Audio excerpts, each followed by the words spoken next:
Hi, Wolf.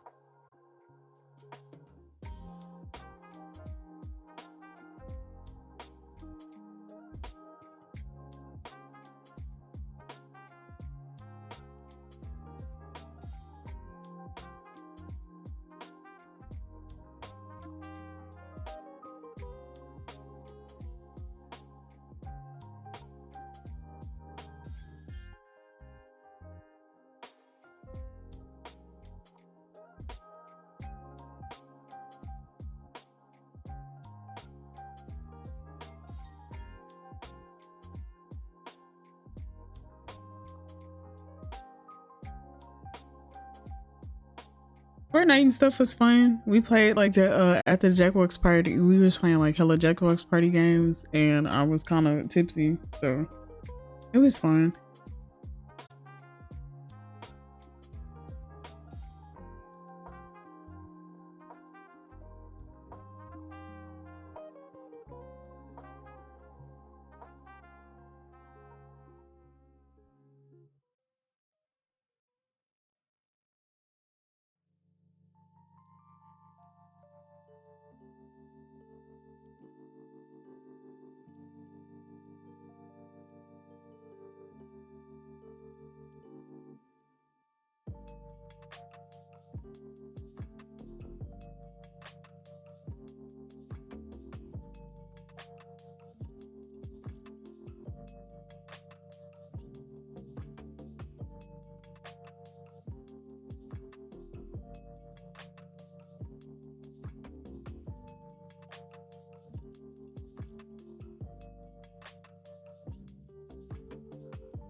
Oh no, it did. It helped a lot because we kept covering.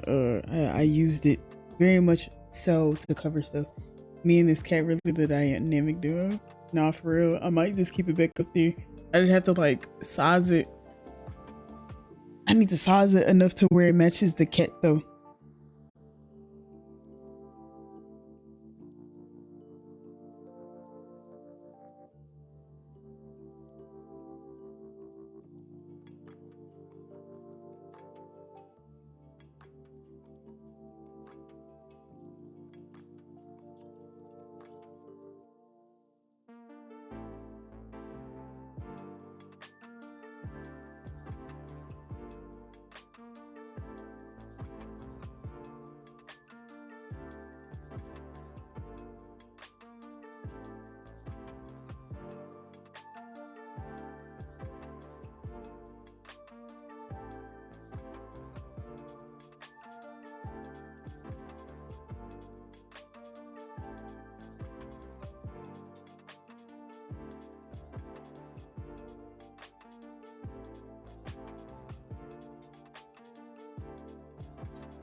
I didn't mean to come all the way to this screen, but I might as well. Because I upbeat.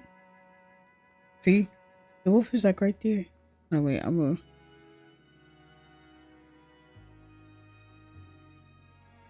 we go.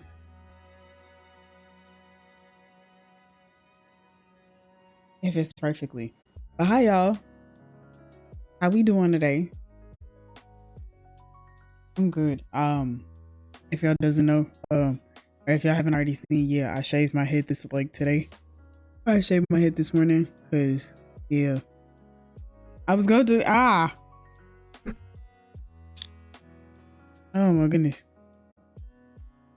I was going to shave my head, last night for the supper time, but we didn't reach the goals or nothing. So I was like, fuck it, I'm gonna do it this morning.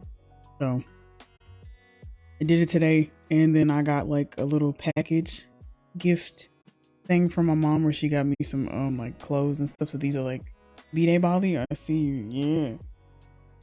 Like if y'all didn't know, I have been enjoying keeping my hair short for a very long period of time. Technically it wasn't impromptu, but it was impromptu. So, but yeah, so.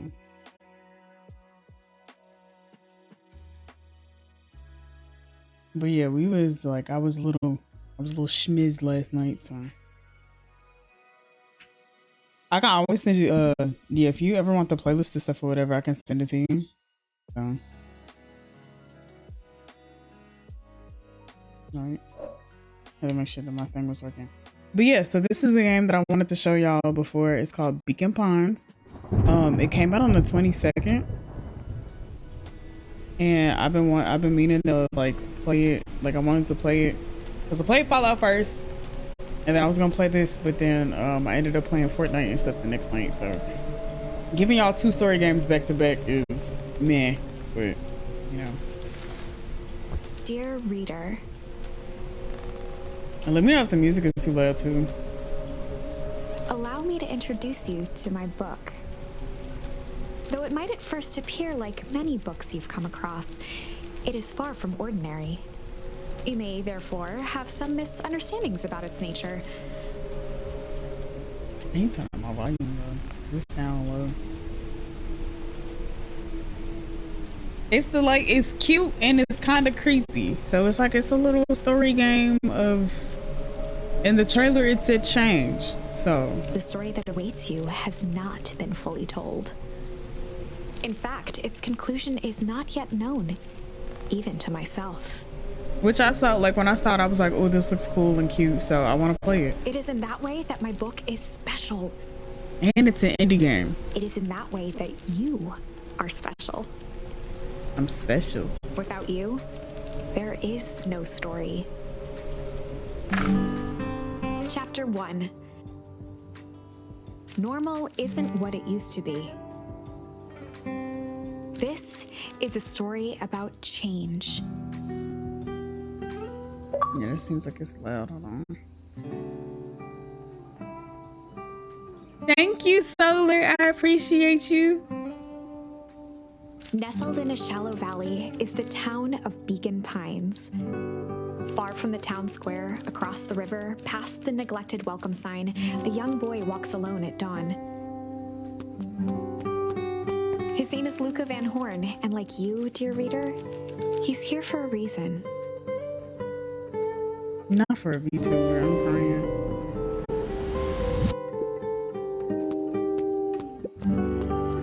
I like it.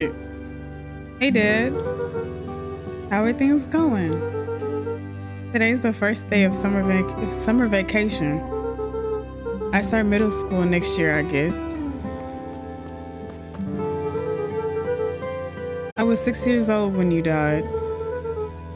And it's been 6 years now. From here on out, you'll have been gone longer than you were here. It feels like that should mean something.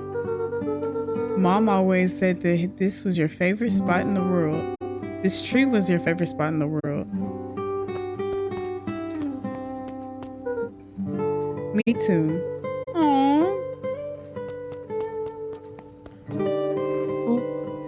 Hey, Luca. I know I'd find you here. Rollo was Luca's closest friend. He possessed many fine qualities, but subtlety was not one of them. Oh, we can see it. I believe it. I don't know. I think he's a deer. I think Luca's a deer. Well, after I banged on your door till your gran answered. After I checked the pond. And climbed up to the tree house. Then I knew I'd find you here. Rollo finally noticed the tears welling in his friend's eyes and the flowers on the grave. Oh, yeah, right. You and your mom always did this on your dad's birthday. Yeah. I didn't know if you were going to keep doing it now that your mom's gone too. Damn. She's not gone. She's just missing. Sorry, I meant to say she went missing. She's gonna come back, Rollo.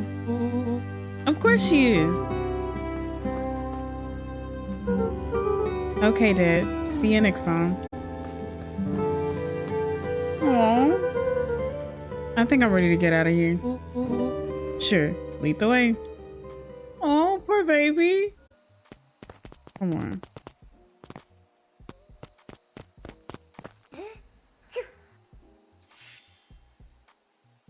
That's so cute.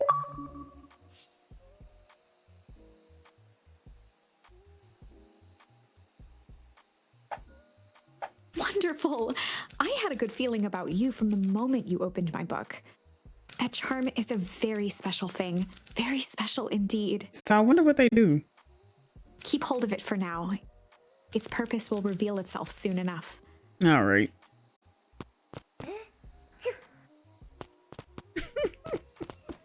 That is so adorable. Oh yeah, I almost forgot. The whole reason I was looking for you. I was wondering if you ever get to that. I found the perfect way to start our summer. How's that? Rollo looked to the side suspiciously. Does Rollo think people are eavesdropping? Not here. Okay, yeah. They might be watching. I hate when they do that. They who? Shh, not so loud. We need to do this in a secure location. Mission control. All right, I just have to tell Gran and then we can head out. What are you gonna tell her? I don't know, I'll think of something. If it's all the same to you, I'll meet you at the welcome sign. Your Gran still kind of wigs me out. I don't do well with new people. She moved in like half a year ago. Just meet me at the sign where you're done. Suit yourself. I won't be long. Oh nah, he's as crazy as 4 nuts on a hot dog at a cookout. I'm crying. Tell Gran before heading out with Rollo. Okay. Let's go see our grandma. Okay. Dear reader, forgive me for this interlude. Remember that charm you found in the dandelion patch? There are more of those special charms to discover throughout Beacon Pines. Yeah. They've been known to reveal themselves to those who are willing. Some of them can be found in this very house. So, should we try to find a charm? Since Gran had moved in, the house was more peaceful, more orderly, and more covered in flowery fabric. They're so cute. I like this. I like this already.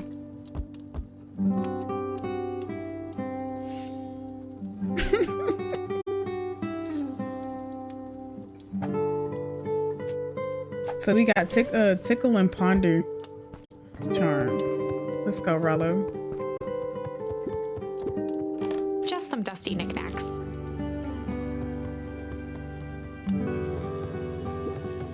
Luca paused at his parents' bedroom door. He just wasn't ready to go in yet. Gran had commandeered the upstairs closet when she moved in. Some things need shelter from a young boy's mischief. So I wonder how many charms it is. Like how many I have to find. Is there anything in here? No. Okay, so I think she's in the kitchen now.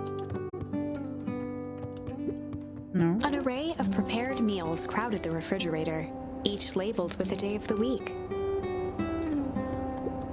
Nah, grandma be meal prepping. A pair of dull scissors, a broken can opener, a mostly empty bottle of glue, and some loose string. Y'all don't be clearing out y'all. Yeah, they clear out y'all drawers.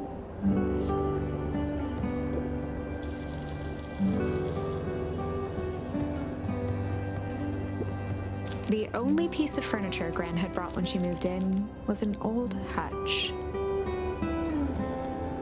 Okay, so she's not out in here. I guess she's outside. Oh my, this is quite exciting.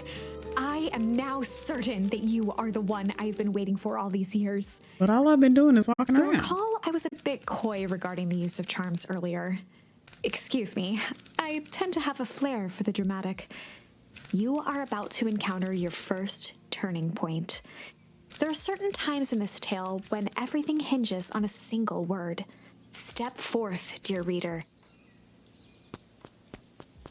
I like how his grandma looks. I didn't even see her there at first. A beginner's guide to gardening laid open on the bench. I need that. Hey, Gran, I'm gonna go. For Pete's sake, go change out of your pajamas before you say another word. But nothing. Inside clothes are for inside. She sound like my mama. Oh gosh, she sound like my mama. And outside clothes are for outside. Lucas stared at his feet and muttered under his breath. Mom always lets me wear pajamas in the garden.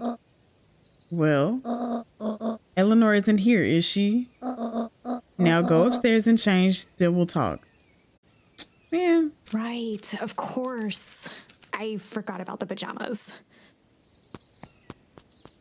She's such a stickler for that. That's Young so... Luca would spend hours hiding in the bushes, waiting for a chance to jump out and startle his mother. She always enjoyed humoring him by feigning terror. It's so cute. But like, don't nobody care about pajamas when you go outside? Niggas be wearing pajamas to Walmart all the time. So I guess my room is at like the end.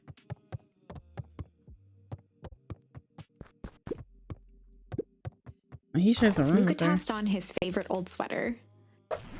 Even though it was the first day of summer, a chill still hung in the air. It's so cute. Okay. Let's go. And then when you try to run, it's like a shuffle. Okay, will you indulge me now, Grandma? Hold on, wait, let me see if there's anything else. A sturdy old wheelbarrow. So do they call it, so is it, I always thought those were called wheelbarrows. They're barrows? No, what? Okay, I'm gonna go hang out with Rollo for the day. See you later. Hold up now. Where are you and Rollo headed exactly?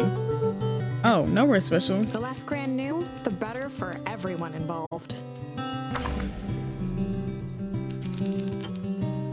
We're gonna go plank for the day. We're gonna go chill for the day. We were just gonna go chill for the day. We're just gonna go chill for the day. The best lies are built on truth. You boys are always in a hurry to do nothing. We stick to what we're good at. Well, make sure you're done chilling in time for supper. Easy. Impressive. You've managed to navigate your first turning point without too much of a mess. That is the power of charms. I would hope so. A single word can change everything. I think it's time to introduce you to the Chronicle. So... The Chronicle is a record of the decisions you've made. You can see the turning point, which has been revealed. So it's essentially like the butterfly effect, but visual? At any time, you can use the Chronicle to go back and invoke different charms, creating new branches. Luckily for us, this is the one and only turning point where the charms won't dramatically alter fate. It's the perfect opportunity to experiment with rewriting things. It's gonna make me anyway. So this time, I'm gonna say ponder. We were just gonna go ponder for the day. We were just gonna go ponder for the day. Oh, really? What are you boys going to ponder on such a lovely day exactly? This was Luca's chance to sell his alibi.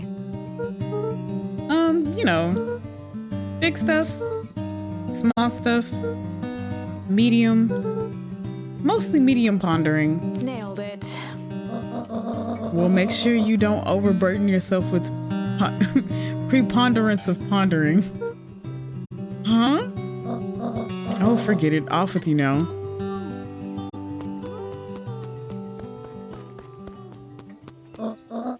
Oh, and Luca? You and Rollo stay out of trouble. I know.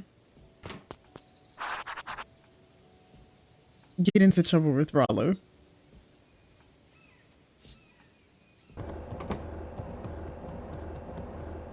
Let's hope there's not too much trouble. Okay, so I think we done. Actually, can I go back in and see something in my room? Like, can I go? I don't really explore in there. And I think me and Gran share the room together, so I'm gonna find some more of these charms. Gran's bed was undisturbed. Luca didn't mind that she had a habit of falling asleep in front of the fireplace. It meant that he could read late into the night. I used to do that. Gran's moving in meant that most of Luca's things had been crammed in the corner. Luca was somewhat annoyed by the situation. She got a whole closet. Okay. Let's shuffle up the door. And let's go find Rollo. I like how this looks. Come on. Rollo is excited. Dang it, Rollo. Oh God, you can't tell nobody where you going? You can't slow down for a second? You know the drill.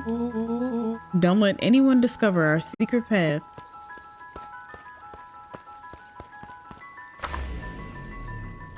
Chapter 2. Welcome to Beacon Pines. For many years, this valley had been a small mining outpost. It wasn't until Sharper Valentine built his fertilizer company that Beacon Pines was established.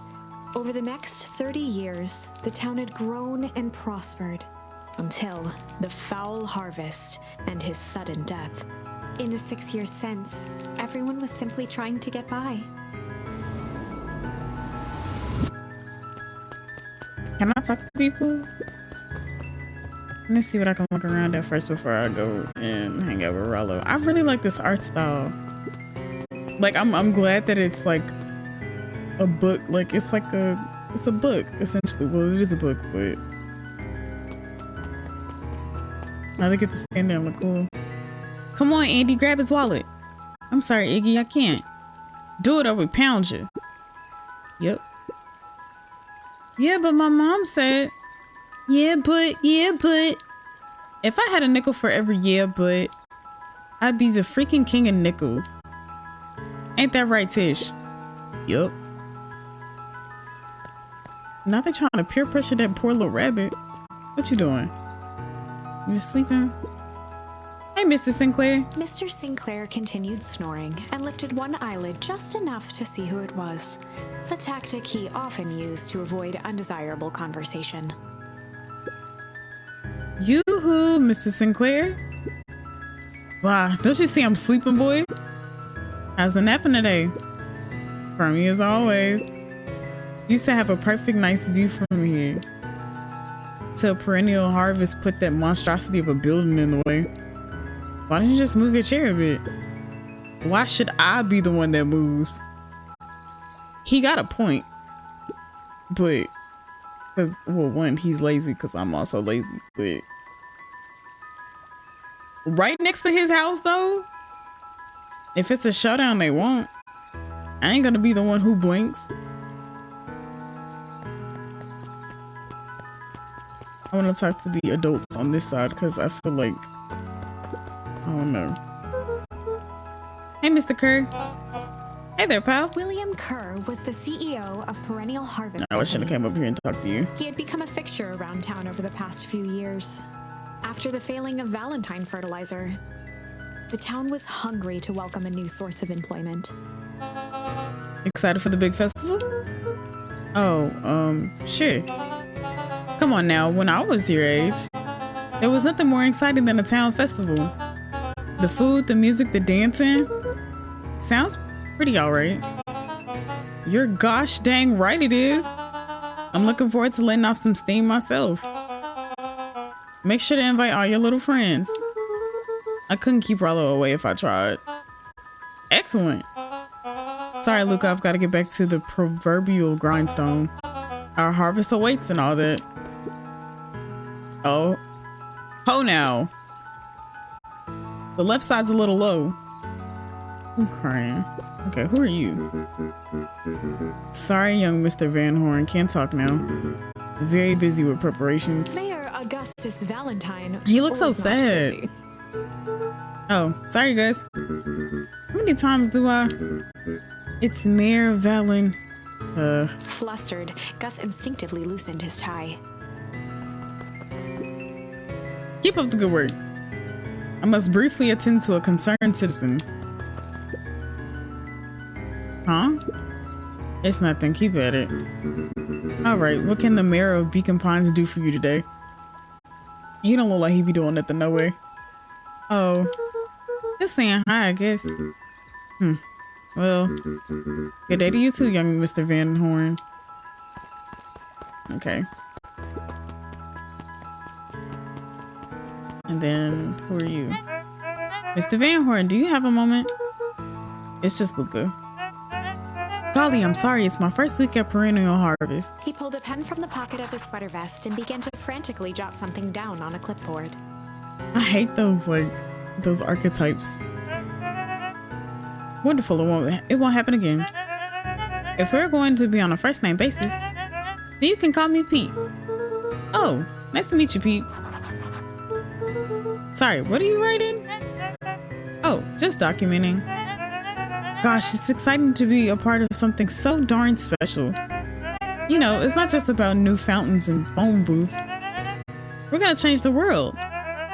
And it all starts here, in Beacon Pines. Isn't that amazing? Uh-huh. Anyway, I better get... Oh, that reminds me. We'd love to hear your thoughts. My thoughts? You bet. If we're gonna change this town, we need to get every detail right. That sounds intense. Changing the world is intense. So, what do you say? Did you answer a few questions? Well, I guess if it's quick. Wonderful. Open to answering a few quick questions. One down. See, that's not so hard, is it? Oh, okay. We're going already. Question 2. What is something you love about Beacon Pines? I've never really thought about it before. Perfect. It's the only place I've lived.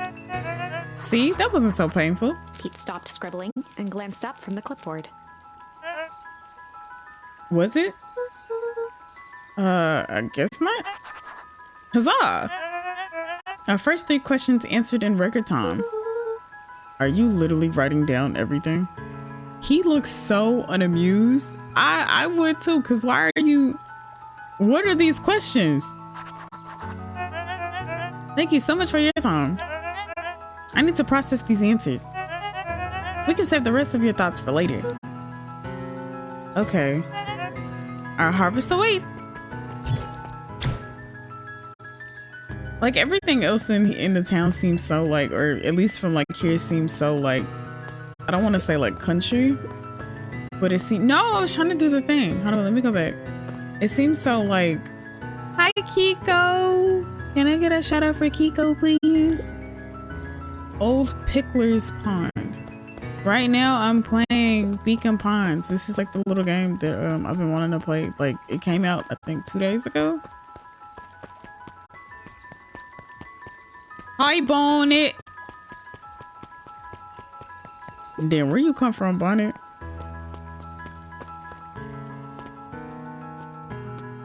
Okay, I'm gonna talk to the little... No, let me... Hey, Jetson. Is the line playing any tunes today? No bites this morning, I'm afraid. Come to think of it, I can't remember the last time I reeled one in. Hey. Hey. I'm always here, never forget that. Are you? You just be lurking in the shadows? It's a game about change apparently. I think there's like it said it was cute and creepy, so I guess there's like some creepy stuff that goes on later on in the game, which I'm honestly extremely excited about because I'm really getting into cozy creepy game. But hey, it was never about the catch. This is where I come to think. Yeah, that's what my dad used to do here. That reminds me, if you ever want his chair back, I've taken to standing recently. Keeps me from falling asleep at the wheel. If you don't mind, I think it should stay. Not at all. An empty chair makes for a great listener. I love how they talk, and I love the art style so far. The characters are so cute, and I just look at how look at how he bounces around. So we're Luca. Right now we're trying to meet our best friend Rollo. I don't know, like Rollo doesn't want to talk about whatever it is in front of everybody, so we go into our secret hideout. But shh, don't tell nobody else. The boys had a good thing going. As long as they kept old Jeff happy, they had an endless source of precious materials to add to the treehouse. So I think I go up here this way, yeah.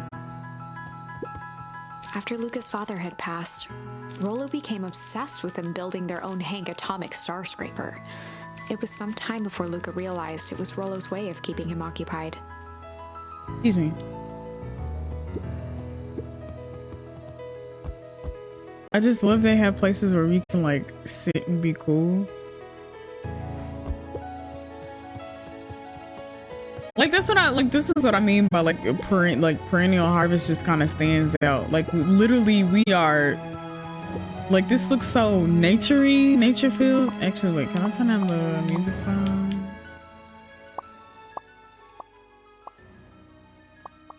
We still have this.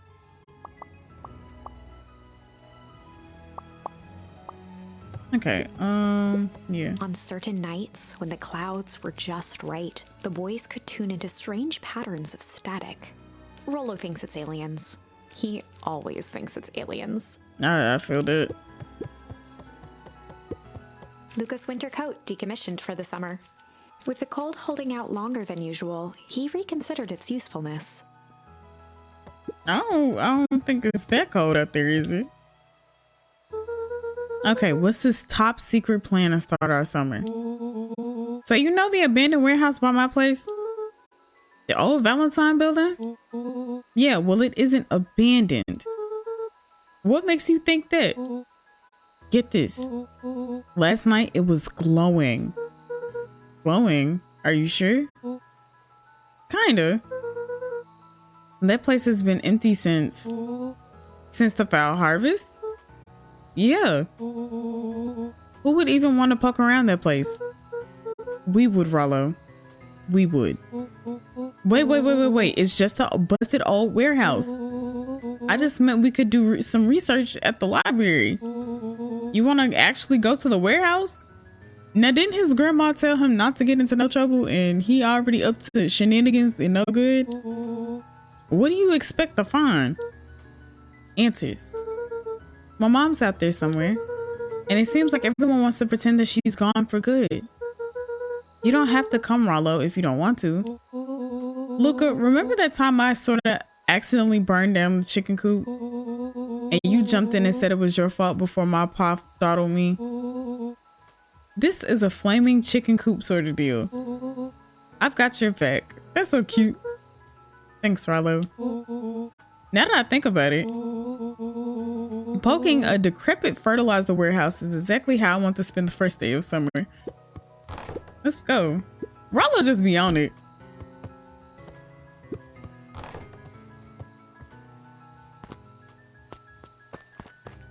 I don't know how we get there though.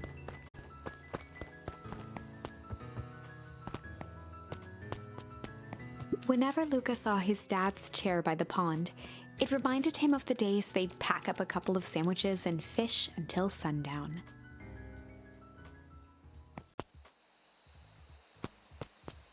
We're even smaller.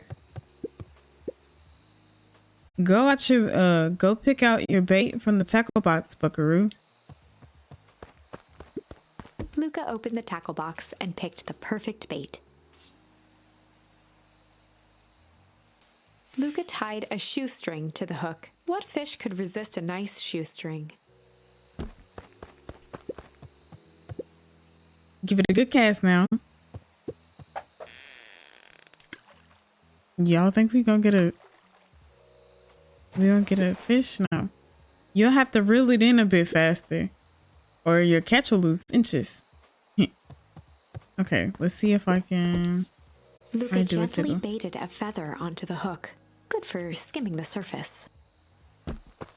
I don't know how to reel it in though.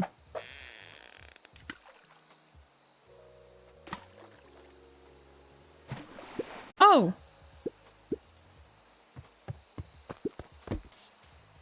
So I'm gonna get another tickle.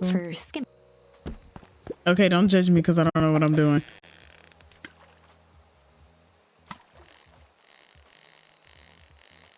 Here we go.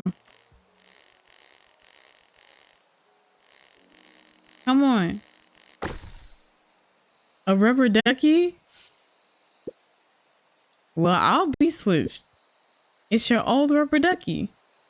You were just a little drooling ball of fur when you lost it.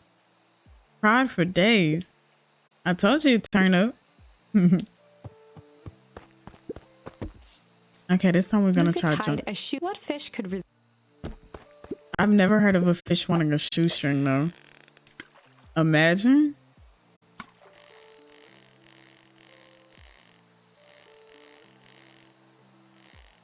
Come on, come on, come on, come on, come on.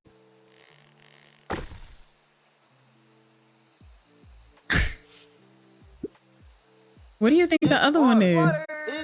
Hard to say. I'm gonna need it. I'm definitely gonna need it because it has me reading so much.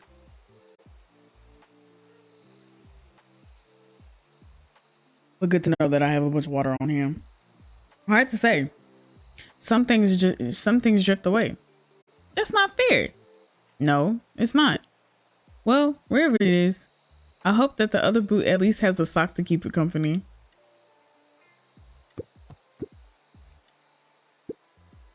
I love that he calls him Buckaroo. Luca gently baited a feather for skim.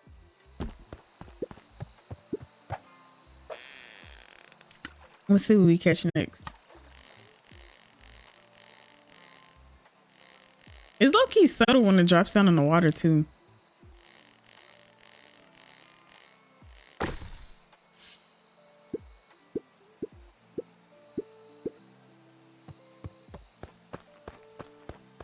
So can I leave or is it you?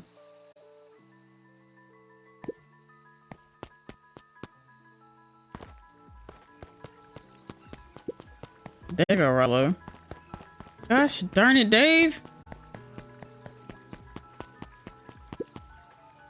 He look like I'm just catching my breath a bit. Go on. I'll catch up. That's what you get for running off. Like everything looks so distinguished.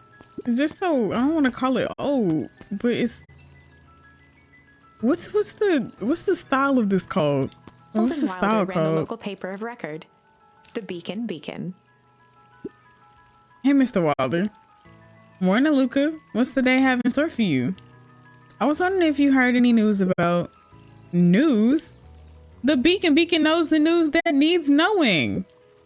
Any news about the old fertilizer warehouse? Nope. Oh.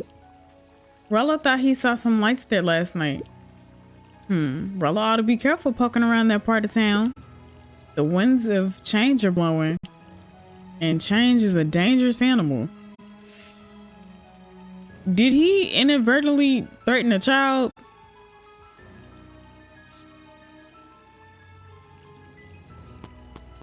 I feel like perennial harvest has something to do with like whatever is going on at the old warehouse. And they talking about like changing all of Beacon ponds. I feel like it's modernization going wrong. Miss Hatch could often be found near the fountain, too absorbed in a book to be distracted. The two wandered down the wooded path, unaware of the danger ahead. Oh, this is getting good. Is that foreshadowing? I feel like Luca, just the fella I was looking for. Hey Roxy, what's up? Oh, right. Rendezvous with Roxy. This is an important turning point. The first time where your charms will change the course of fate. Oh, and God. currently, we only have one suitable charm at our disposal. Do we? Have no fear, we can always return later using the Chronicle once we find more charms. Well, now I'm just rambling. Where were we? Have you seen my blockhead brother today? He skipped out before breakfast. Well, not really, no. Can't say I have. Can't say or won't say. Roxy, would I lie to you? Luca, wait up! Almost forgot to tell you. Roxy might be lurking around here. This one is one of her favorite places to stand around and be useless. Rollo. So we need to make sure she doesn't spot us. Rollo.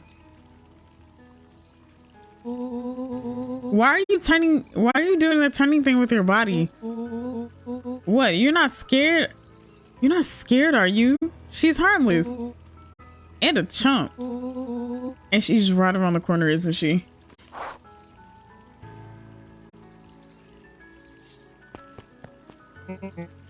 And don't mind me. Just over here lurking uselessly. He said that with his whole chest. Oh, hey, sis.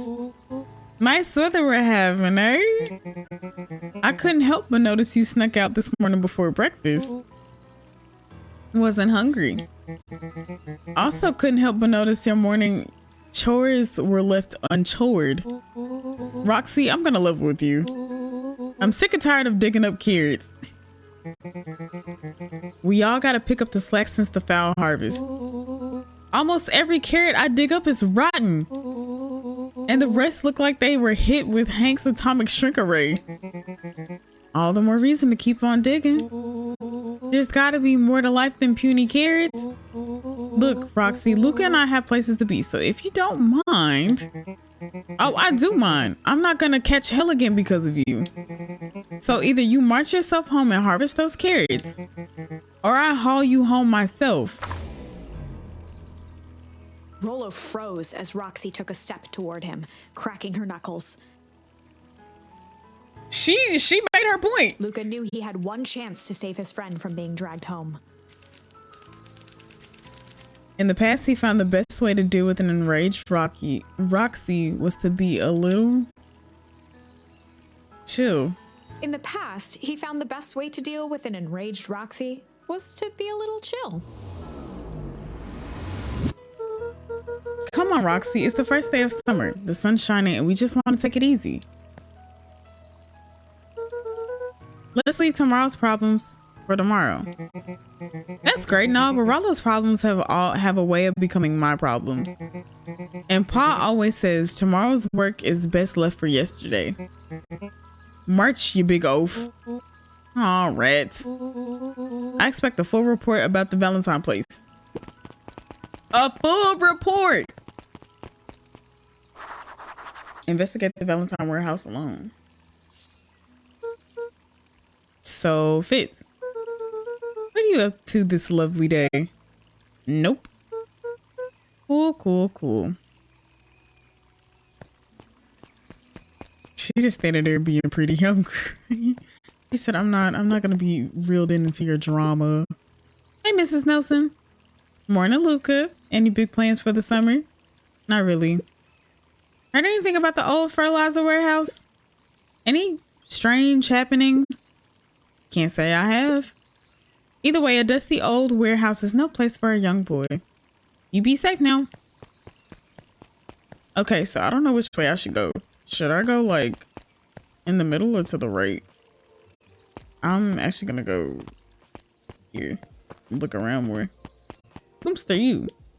Hey, Bert. Hi, Luca. I'm doing some fact checking for the town history exhibit. Look, kid, I'm just here to put up the lights. But did you know when the town was founded, there were only 7 citizens? And they all worked for a mining company? And there was only one dirt road leading to the town? And there still is only one road leading to town. Oh, right. I love that for him. Hey, Griffin. How's the ice cream gig going? Not great. It's still pretty cold out, and I'm in the business of selling cold.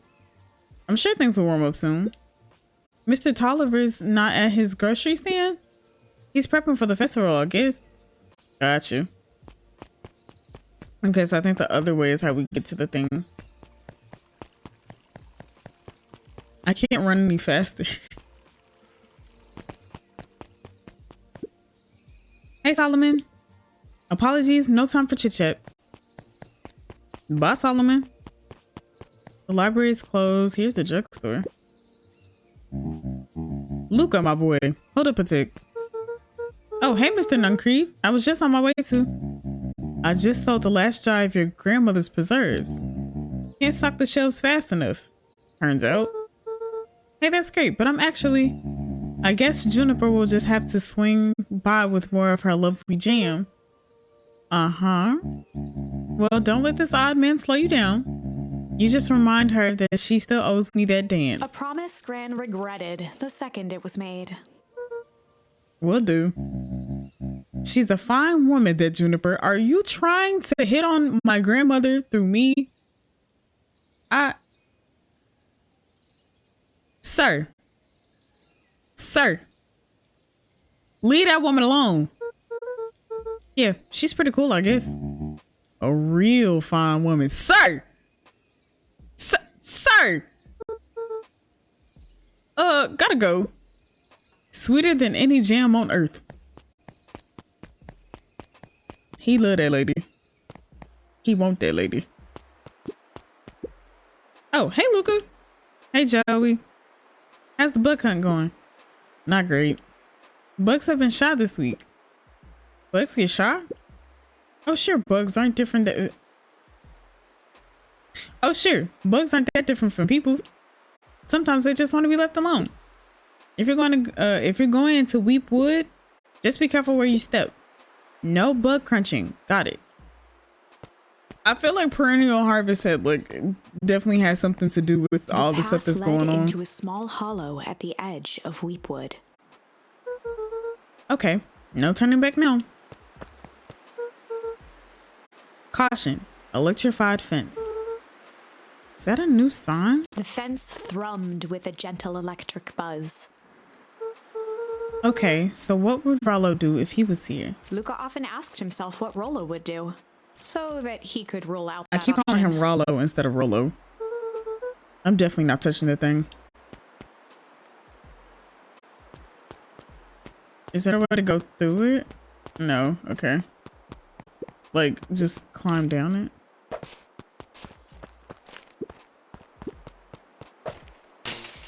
As sparks flew from the fence, the light atop that section shut off. 2 bulbs remained.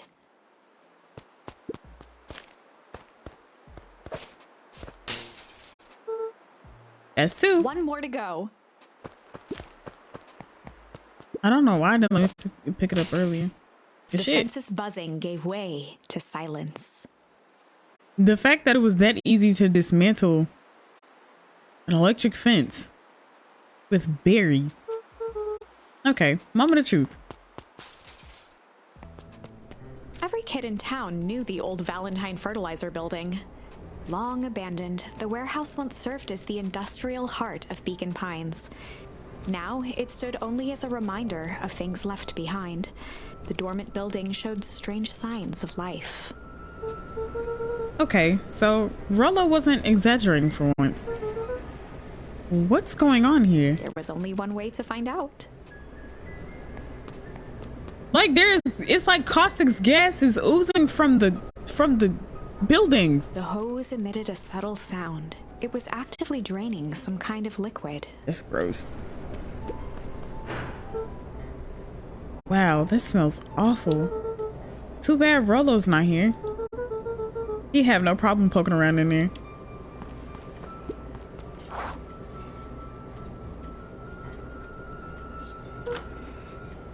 Luca thought he heard faint sounds coming from the other side of the door.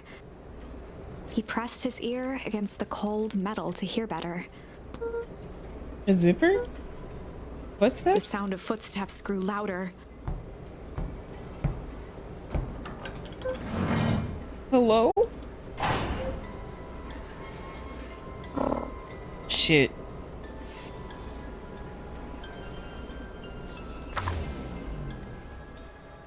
The heavy steel door knocked Luca to the ground. Disoriented, he looked up to see an imposing figure silhouetted in a green glow. It lunged toward him. He tried to scramble away, but felt a gloved hand latch onto his ankle. Oh, God. Luca watched his fingernails leave trails in the dirt as the hand slowly dragged him back through the door, into the lab, into the green light. Change. The story is about change. This is a story about change. It was far from the sort of change Luca imagined for himself. Wait, what happened to our hide charm? Because we got one, didn't we? So we should have had like at least like 2 charms up. Well, we can go back in the chronicle and fix it. But change is, after all, a dangerous animal. The end? I probably should have warned you about this. There are many paths that our story can take. Most will end in tragedy, but don't let that discourage you. We will find the ending that this story deserves. I just know it. From here on out, a charm will have a check mark when it's been used to its full potential at a given turning point. Now, let's try something different.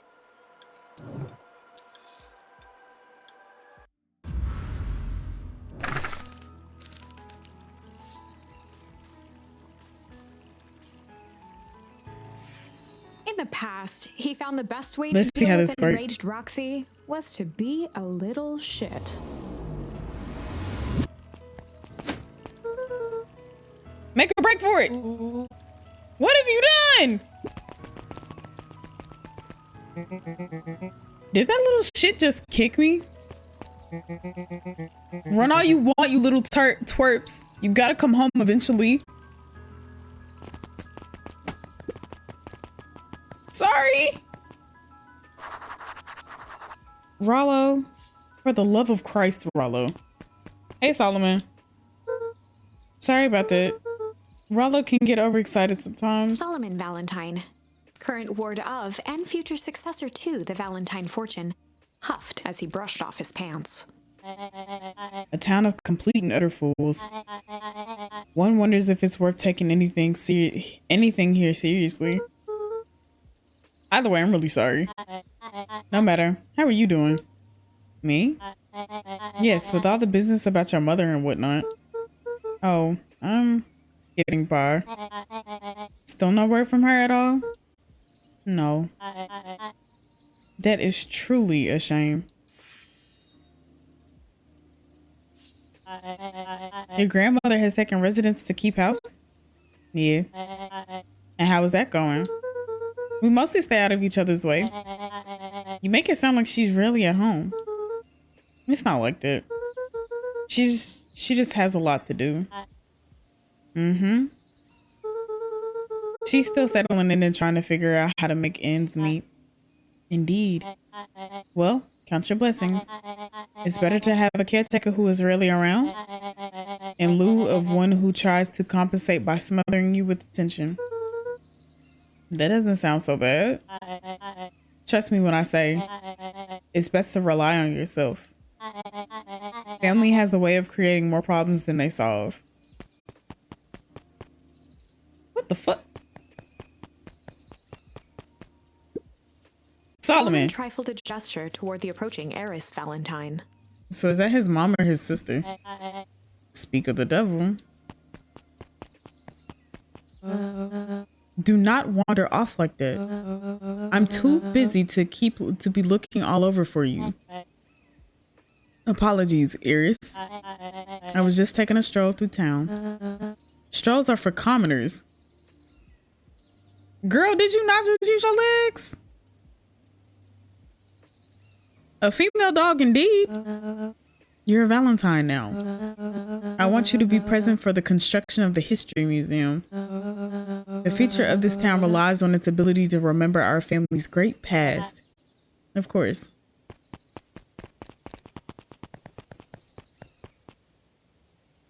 I don't think Solomon, like, I don't know. I guess I kind of get where Solomon, oh, look at my boy. Hold up a tick. Stop telling me you want to fuck my grandma. Sorry, Mr. Nuncree. Kind of in a hurry right now.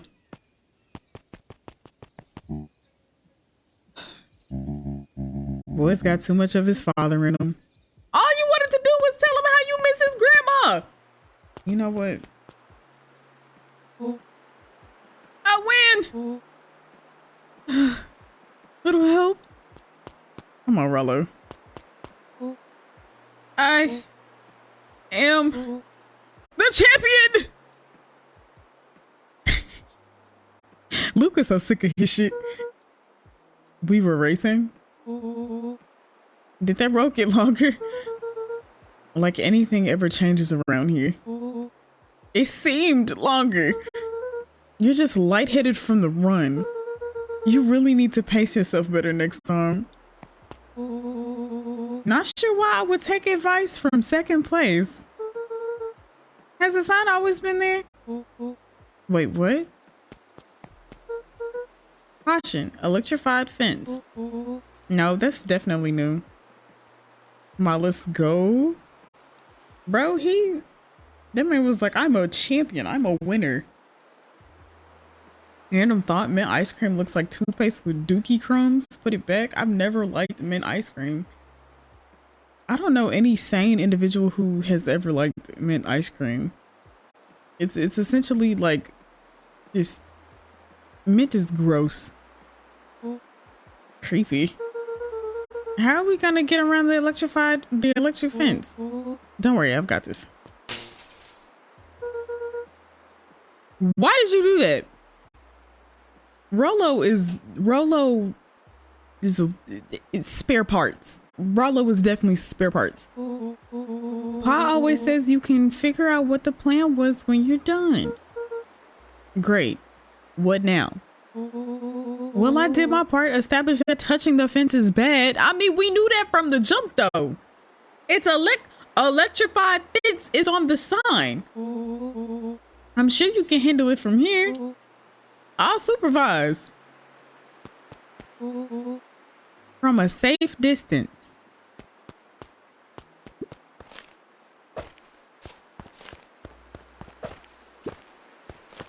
I'm just wasting it now.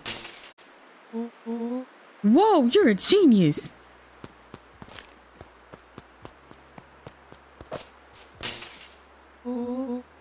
I think that did it. Luca, you never failed to impress. As the glowing windows of the old warehouse came into view, Rollo began to bounce excitedly. Check it out. Dang, Rollo, you weren't exaggerating for once. Was there ever any doubt? This definitely needs investigating. Good thing 2 ace detectives are on the case. This is bizarre. This is awesome. What the fuck? Did you feel that? What? The excitement in the air? You bet your butt I did. Check out this puddle. That's not normal. Rollo is the friend that like just got 3 free scoops of ice cream. What kind of ice cream did you get? Rollo is the friend in my head and in my mind that just does not think before he does. And I feel like he will get himself hurt extremely fast. Cookies and cream, give me some. I want some. Cookies and cream is like my favorite flavor. I don't know who came up with mint chocolate or whatever, but it's ass. Hi, Sweet Pea. Bet I got you, bet. How you doing? And this hose.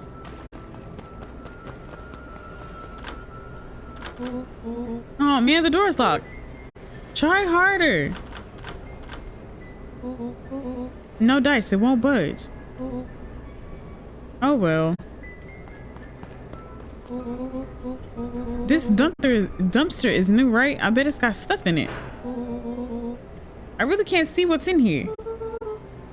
Who did all this? I'm good. I'm addicted to this game. I saw it when I first saw it on Game Pass. I was like, "Oh, I want to play this. I gotta play this." So now I'm like, I love the art style so far. I love the.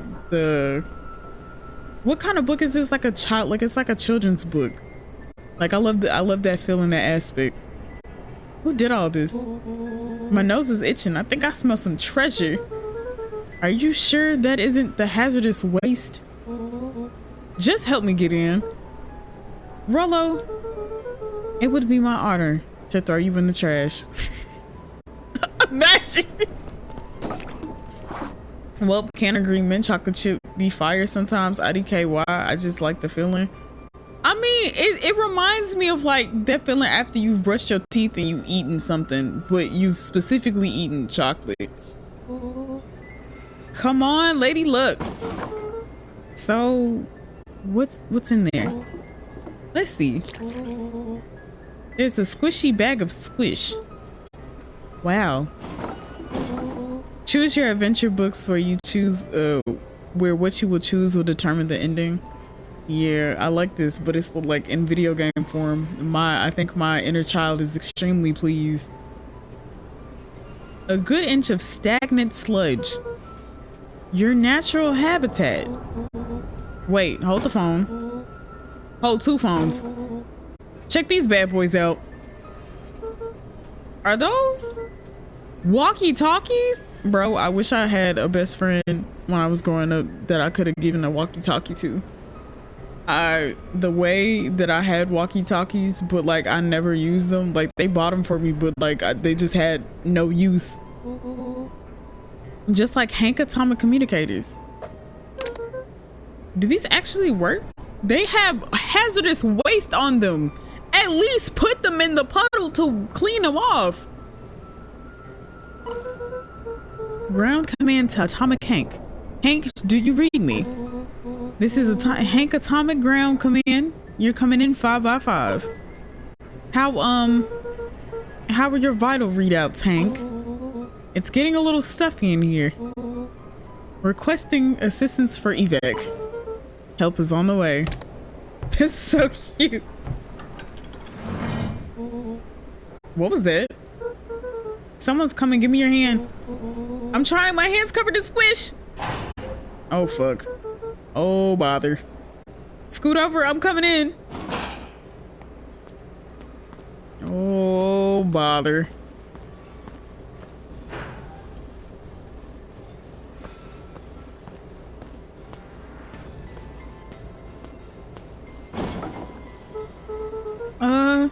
Tell me you saw that.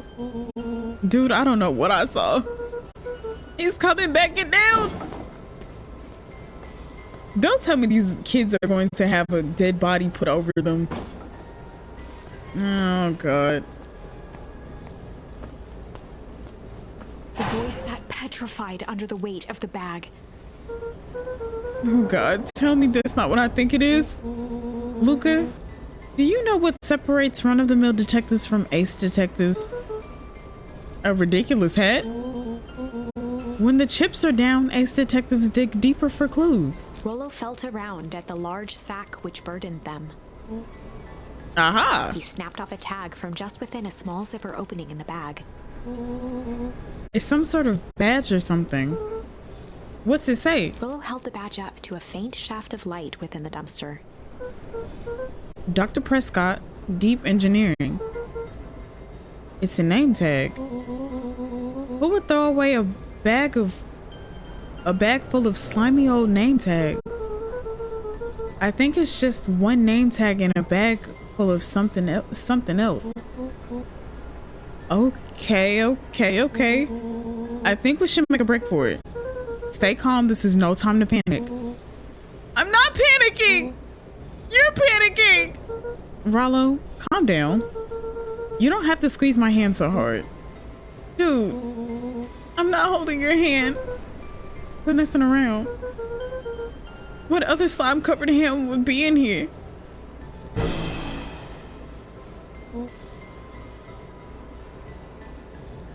It's a dismembered head!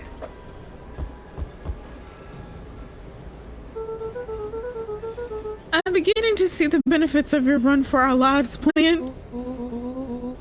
Right, we've clearly established that I'm faster than you, so I'll go first. Why not go together? Flaming chicken coop, Luca. I'll make sure the coast is clear. After I go, count to 100. If you hear me yell, run. If you don't hear me yell, run. Actually, either way, haul ass. Rollo, I'll give you credit. You sure found an eventful way to start our summer. It's what I do. Well, here goes nothing. Jesus Christ! In the dark, tracking the sound of Rollo's footsteps as he ran. 1, 2, 3. He pressed his ear to the dumpster wall, straining to hear Rollo's footsteps as they faded away. 15, 16, 17. He tried not to think about the contents of the dumpster as he counted. 35, 36, 37. The thick stench made it hard to breathe. Screw it, that's long enough. Luca carefully lifted the lid and peered out. Nothing. No sign of Rollo. No sign of the man in the yellow suit. Time to haul ass. Luca clambered from the dumpster, stumbling to his knees.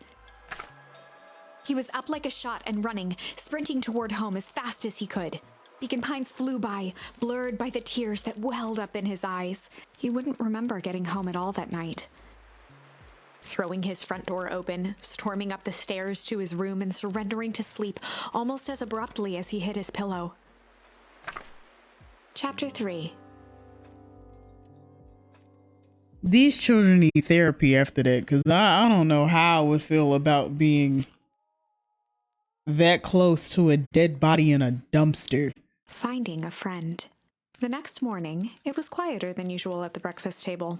Only the sound of silverware and chewing interrupted the awkward silence.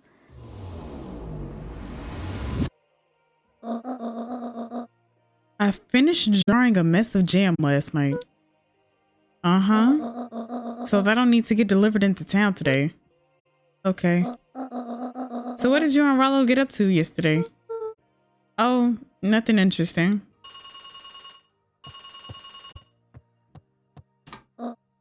Hello? Calm down. No, of course it was the right thing to do. Start gathering folks, I'll be right there.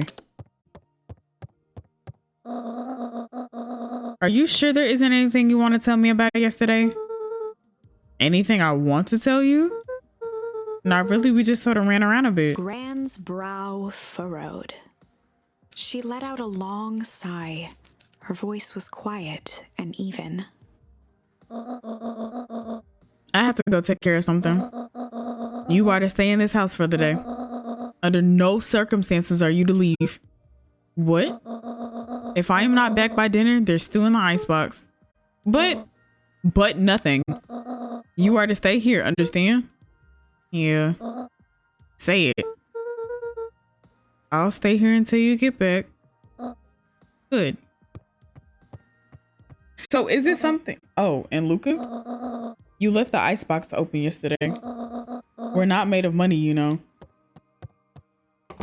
So I want to know if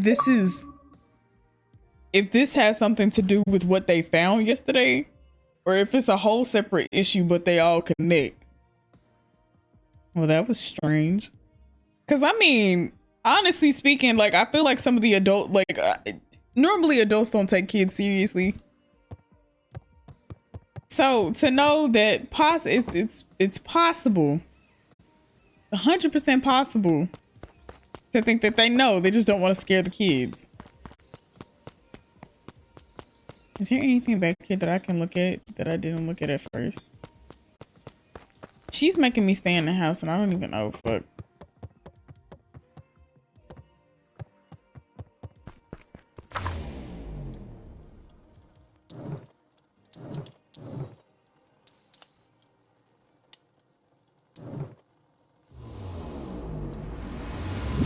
A faint electronic sound floated in the air. Is that coming from upstairs? I don't know. Let me see something. That's the walkie-talkie from yesterday. One of his father's old stethoscopes.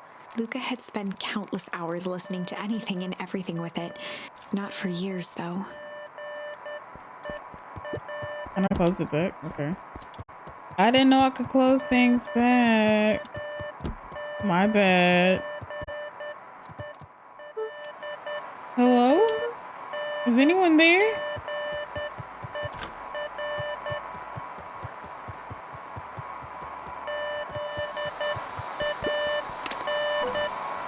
Hello? Rolo, is that you?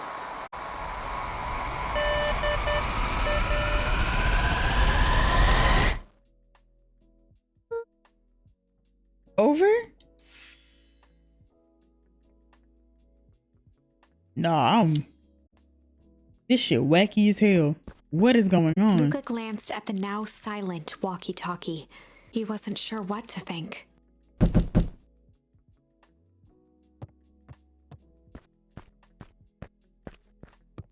I don't want to go downstairs.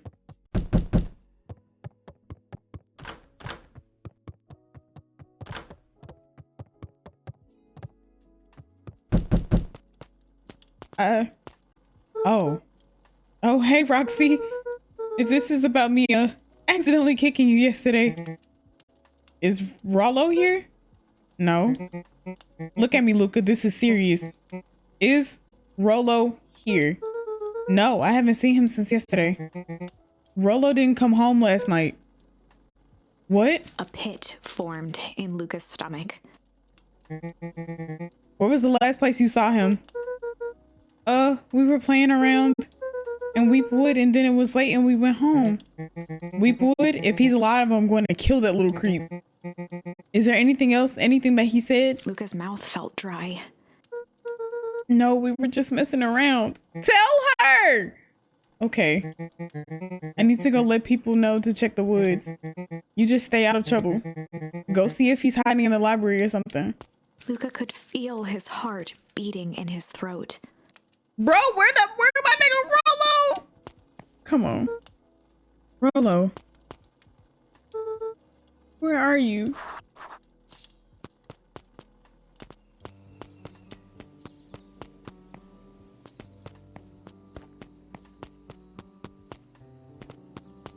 Nah, bro. What they do to Rollo? What they do to Rollo?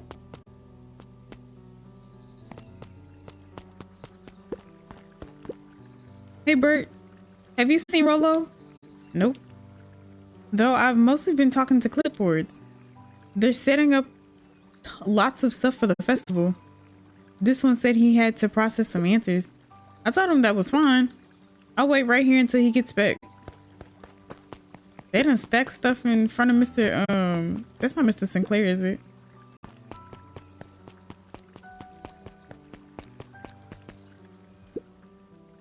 We really need to get back to work. Just a couple more minutes. If Roxy says she will be here, then she will be here. I just don't see why I'm standing around doing nothing and waiting for Roxy when I could be standing here doing nothing and getting paid for it. Come on, Lumi. Roxy needs our help. Ugh, my parents won't listen. No offense, but isn't Rollo always getting into trouble? Something feels different this time. What can we do to help? We need to check where the adults aren't. So I guess it's up to us to check Weepwood. Didn't I say? I think like eventually when kids start going missing, that's when they'll learn. But how did they not understand that like their kid did not come home last night and is not at the only one person's like their one best friend's house? How do you not check for your child? Our shift doesn't end for another couple of hours. We can make we can spend the time making posters. That would be great. I guess. I don't like her. I don't like the one in the flannel jacket shirt thing. Right. Fitz and I will check Weepwoods. We'll be back later to pick up the posters. I think my dad has a map of Weepwood. Let's swing by my house and grab it before we head out.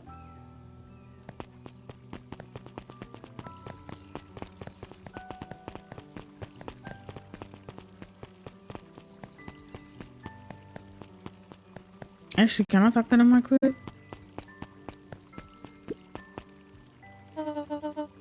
What's this about a missing child?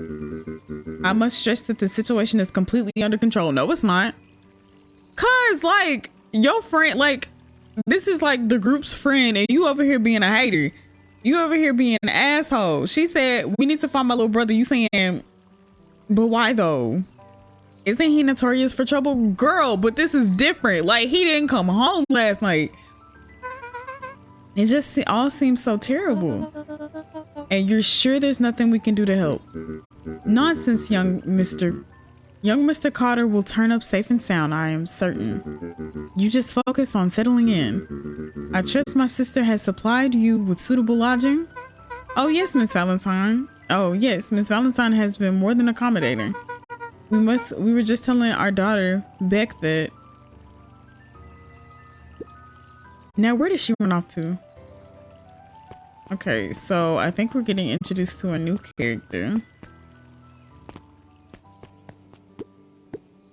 I'm not in the right spot. Hey, is he Yuleson? History Museum. It's laughable, really. Did you happen to see Rollo here? No, just the shadow of a family. Clinging onto a town, clinging onto the past. These kids are smart. Feel free to check for yourself, but don't expect to have your mind blown. Will it tell us about the... Y'all think it'll tell us about the fowl harvest? I don't want to do it right now because I do want to try to see if we can find Rollo. Rollo. I keep calling him Rollo. What is Rollo? Rollo.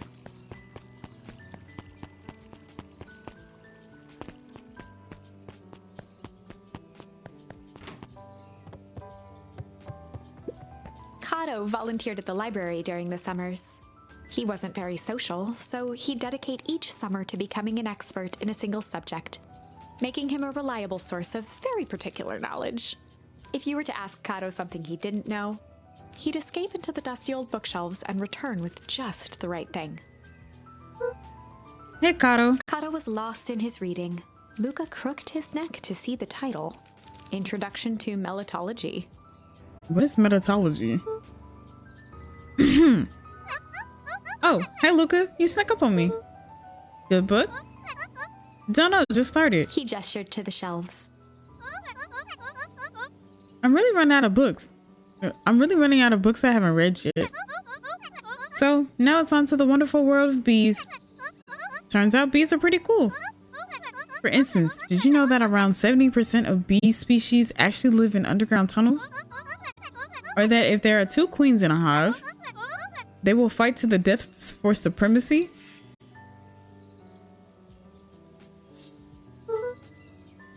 That's interesting, but you haven't seen Rollo around recently, have you? Not since yesterday. Keep an eye out for him, okay? Sure thing. If I see him, you'll be the first person to know, or the first to know.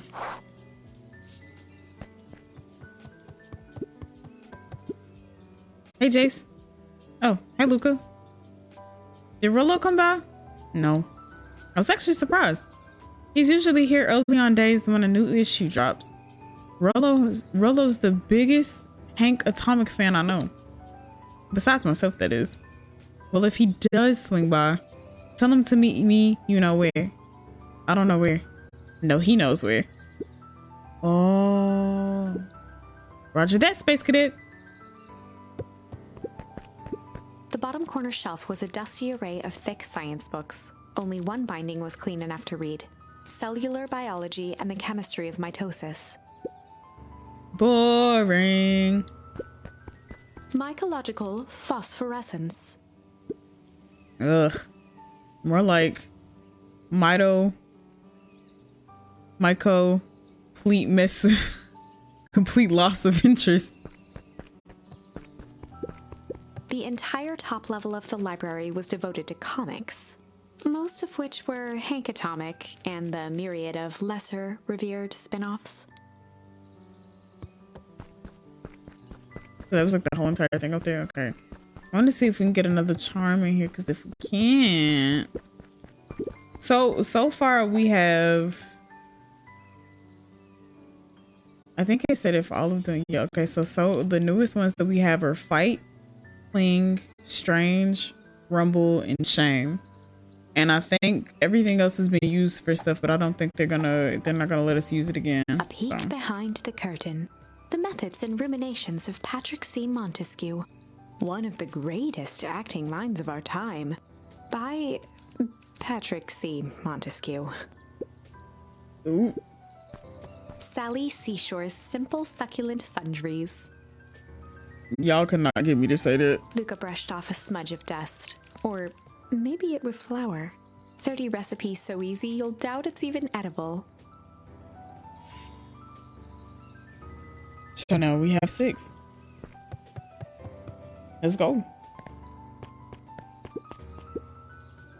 What sort of monster puts candy behind a locked door? Oh, hey, Mr. Nuncree works weird hours sometimes. Of course he does. How about you? When do I work? No, what's your name? Luca Van Horn. You new here? Yep, not by choice. Beck's family moved often, giving her little time to establish any real connections. Those are both her moms in the town square. She would tell you she prefers it that way. I'm looking for my friend Rollo. He didn't come home last night. So he's missing? I guess so. Like, missing? Does that sort of thing happen around here a lot? Luca shifted his feet uncomfortably. Well, that sucks. Yeah. So I should probably get going. Hey, wait up. What? Beck pulled a coin from her pocket. I'm coming with you. What? So says the unlucky penny. Unlucky? Yep, well, technically it landed on heads. Leave this kid to find his friend alone. But I always do the opposite. Oh, that's kind of like me and Rollo. I guess Rollo is my unlucky penny. That settles it. A person should never be without their unlucky penny.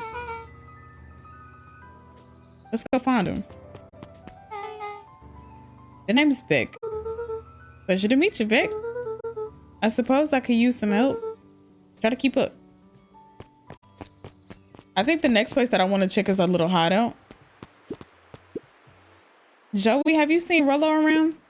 No, sorry, Luca. I've had my eyes in the dirt looking for beetles. I can't seem to find any. He never came home last night. Do you think it's because it's been colder than normal? I don't see why that would have anything to do with Rollo. No, the beetles. Do you think the temperature confused their circadian rhythm or something? Who's to say? I'm no beetologist. Beetologist. Just keep an eye out for him, would you? Of course.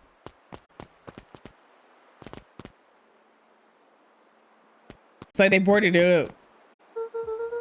Dang, they boarded up the way in.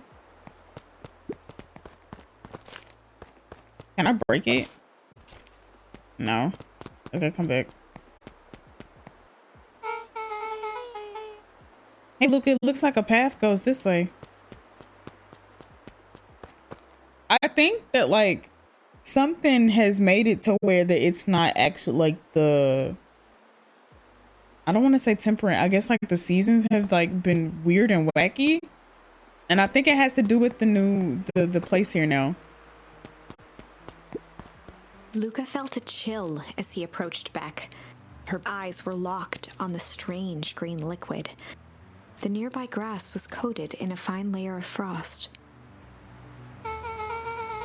Is this sort of thing normal around here? Because puddles of glowing ooze are definitely not what I expected from this place. I have no idea what this stuff is. Well, the next obvious step is science. And what does science suggest?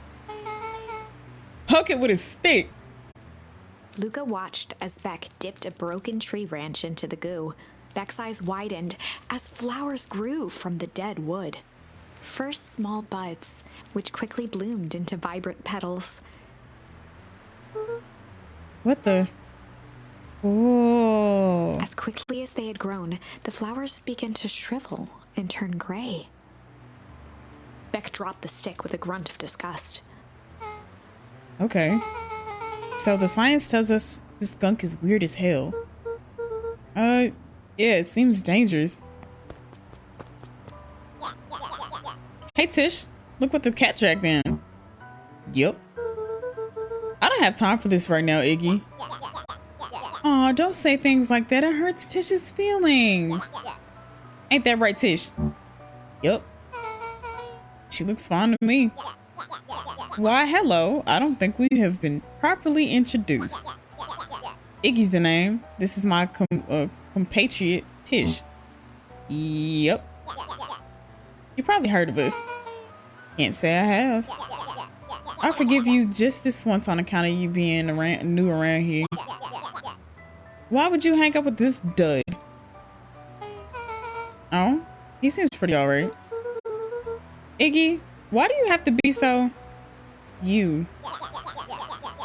Has he even told you that his parents skipped out on him? Shut up. It's true, they got tired of having such a pathetic kid and left them. I would like to punt this child across a football field. Cause ain't no way. Ain't no fucking way. I just kick him clean in his chest. Iggy, I'm only gonna say this one time. Don't talk about my family. Ha ha ha. Well, look who's grown a backbone now that the girl's around. First his pops croaked, then his mom finally couldn't take it anymore and bounced.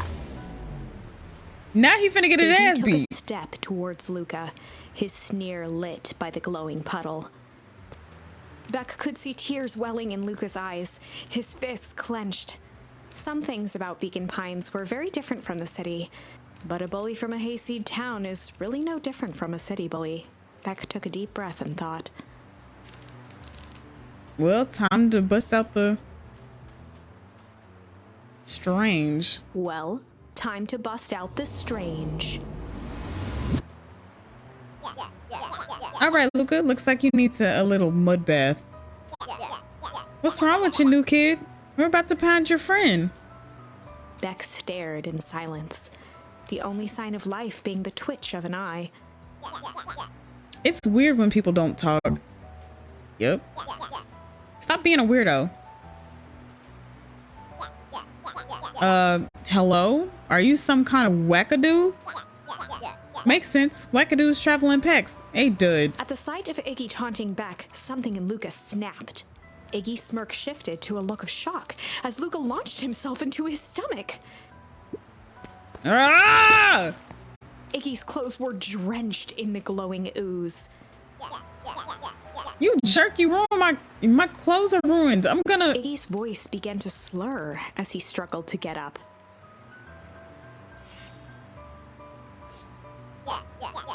I don't feel so good. Health? I'm sorry, I just... Oh, shit. Yup.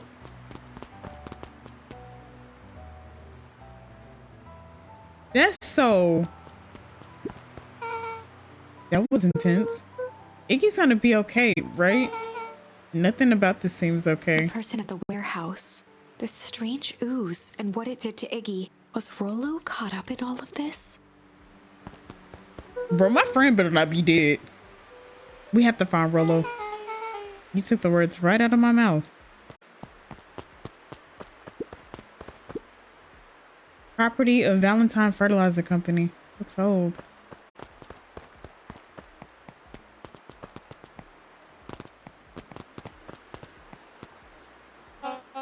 Whoa there, little buddies.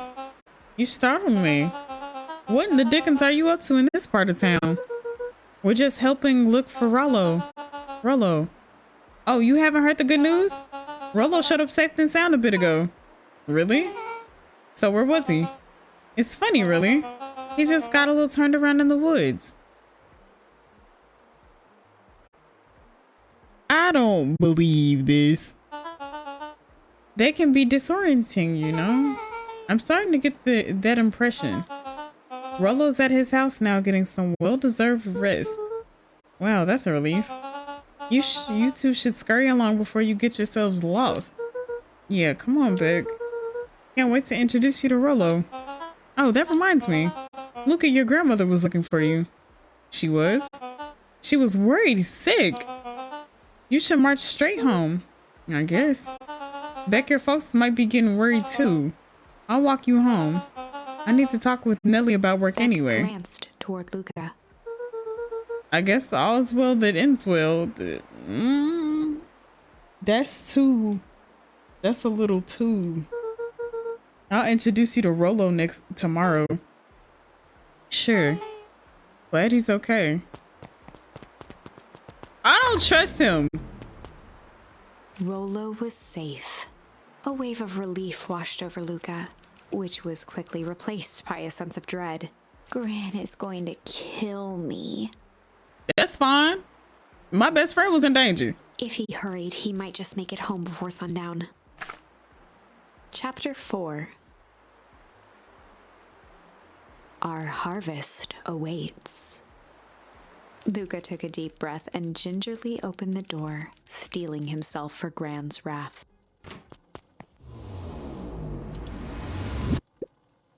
Gran? I'm home. Everything's fine. Gran?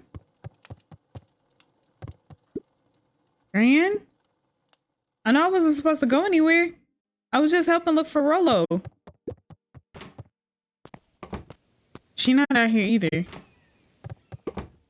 Gran? Roxy came over. She was worried about him. So I figured you wouldn't mind if I helped look for him. It turns out Rollo is safe and sound. Is she in the room? Luca was alone. The house was empty. So Gran's not back yet. I guess that's a good thing. Nothing to do but sleep, I guess. Luca was sitting by the pond. I don't like this. Listening to small waves lap against a rock. His father sat in a folding chair in front of him. Without turning, he spoke. Why don't you grab me some nice bait? Sure thing, Dad. Luca hopped over to the tackle box and popped open the lid. Inside was a rolling, buzzing mass. We're fishing with bees? Luca's father gave a warm chuckle. Well, you catch more fish with bees than honey. Pick us out a good one. Luca closed his eyes and plucked out a bee. He could feel its wings struggle between his finger and thumb. Holding it at arm's length, he hurried over. His father deftly baited the hook and examined his work. Interesting choice. With a practiced flick of the wrist, the line buzzed in a graceful arc. The water accepted it without a splash or ripple. The wrong choice. But I respect it. The pond began to freeze over. Sometimes we gotta make the wrong choice before we can make it right. Pallid ice propagated across the still surface with an alarming speed. Luca scrambled back as the ground beneath him turned cold. Dad, I don't understand.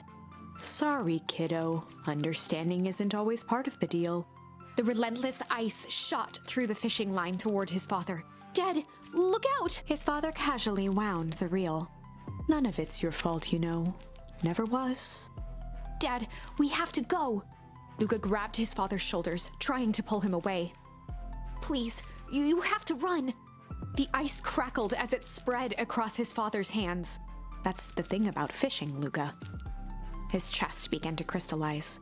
You toss your hook in, and you never know what you're gonna pull out. I don't like how ominous this is being now. A shock of searing cold ran up Luca's arms. He gave one last desperate tug. The chair tipped backwards in a single frozen mass. Luca tried to stop the momentum, but it was too late. He watched the icy form of his father slam into the hard ground, shattering into 1,000 pieces that crowded around his feet. Dad, I don't understand. What does all this mean? The gentle rustle of leaves was the only reply.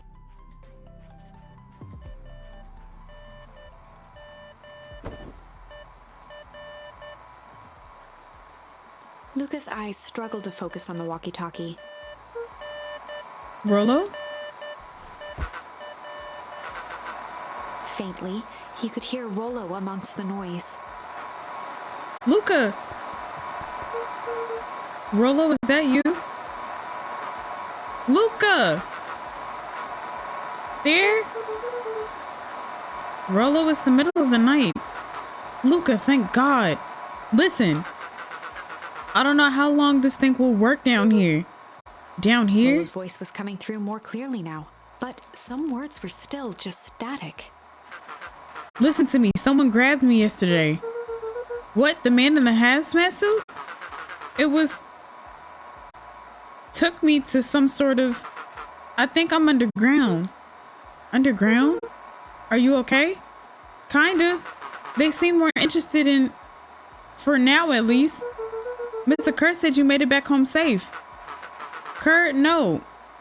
Trust. He's... Hold on, someone's coming. The signal went silent. Rollo? Rollo, where are you? Luca held still, waiting for a response.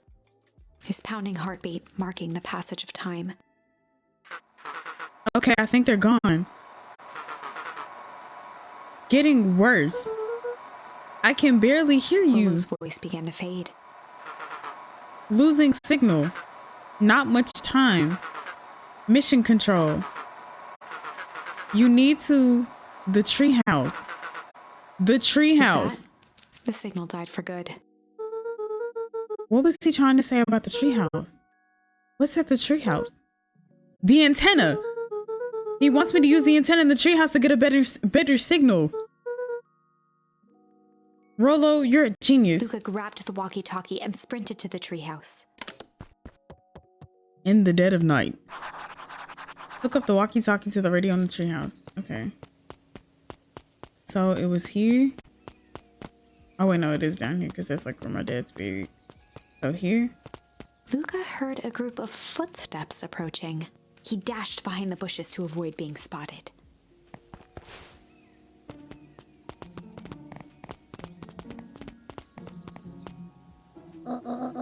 So we all understand our roles? You can count on me. I still think we need more time. This wasn't the original plan. Mr. Tolliver paused, shifting his eyes to one side. We're all in danger now. I, for one, refuse to sit idly by while that danger persists. I ain't getting a notification you was live, good old Twitch. That's why you in Discord?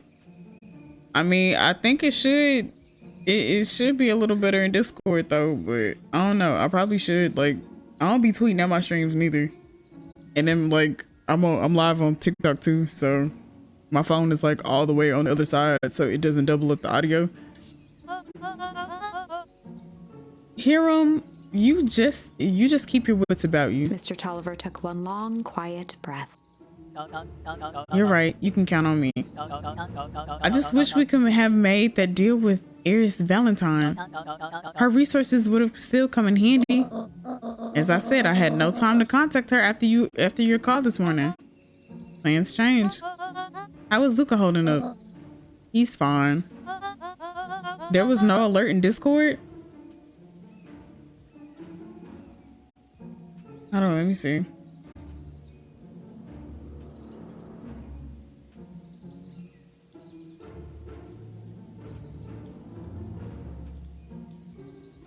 What's I finna say? Wait, what roles do you have? Because the live ping is like one of them for the thing. Like I get tagged in it every time unless it's broken. I had Cluster look at it later. We shouldn't lose sight of all the fact that this is all. I know very well what all of this is for. We have no choice.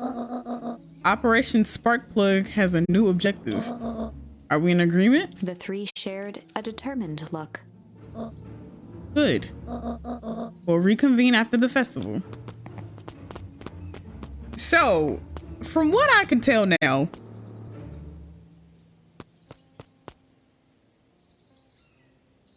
I have the live ping roll. The last one I got was for the stream yesterday. It's in there now. I just don't I don't know why the shit be acting stupid though. Why are you meeting with Mrs. Fratinelli and Mr. Tolliver late at night? Fucking hell. Hey, Luca. God! Dawn, you scared me. How long have you been there? Oh, just a few minutes. Earlier, I saw Mr. Tolliver and you and your grand enter the diner together. When my shift was over, when my shift at the newsstand was over, they still hadn't left. So I used the greatest tool any investigative reporter. Time. When they left, I told them here. What do you think they're up to? Whatever it is, they seem organized and determined. They mentioned the festival. Yeah, I heard that too. Your granny's been doing anything different recently? Anything strange? She got a phone call this morning and rushed out the door. A call from Hiram Tolliver, it seems. She was either furious or terrified. Or both. Luca, be careful out there. I think we might be in the middle of a scoop of a lifetime. I will. Aren't you coming out? No, I'm gonna stick out here for a bit longer. See ya, Luca. That bat sound like that song. Don't remind me. Don't fucking remind me. Okay, so the dogs are talking, and I kind of want to talk to them first before I try to get a better signal. I did it. I changed the sign. Splendid. Did anyone see you? I don't believe so. You were right. It was simple enough to just rearrange the letters. Odd choice for a prank, though. In situations such as these, odd is good. The two boys shared a mischievous grin. I can't wait for everyone to see the big reveal. It should be quite memorable. Let's make ourselves scarce for now. So they did something to the festival sign. So do y'all think that Rollo, like the Rollo that's back at home, is like a clone or something? Because truth be told, if Rollo is back and he starts acting different, do you think they're gonna realize it? Because I feel like it might take them a minute. So a little recap. Rollo found out that so the town used to have a fertilizer company that like helped the economy and their boost really, really nicely. I think the CEO ended up dying, and then there was a foul harvest because I think the fertilizer and stuff was like bad or whatever, and now the town is kind of destitute. So the warehouse was supposed to be abandoned. Rollo found out that, or saw that it was like it was occupied, and they went to go check it out. They found a dead body. They found walkie-talkies, and right now, when they found out that, like, when the dead body got put on top of them, Rollo ran out, was trying to run back home. Luca made it back. That's the character that I'm playing now, but Rollo didn't, and we were searching for Rollo yesterday. But apparently he's back at home and everything is fine. But we just got a walkie-talkie message from him saying that he's not home and we need to get to the treehouse. We also met Beck, which I think Beck is also going to be our third partner in crime. So we're hooking up the walkie-talkie to the radio to get a better signal. So whenever Rollo says something to us again, we'll hear it clearly. Rollo, are you there? I'm at the treehouse now, Rollo. Mr. Kerr said you were all right. What happened out there? Thank you, Rollo. Where are you?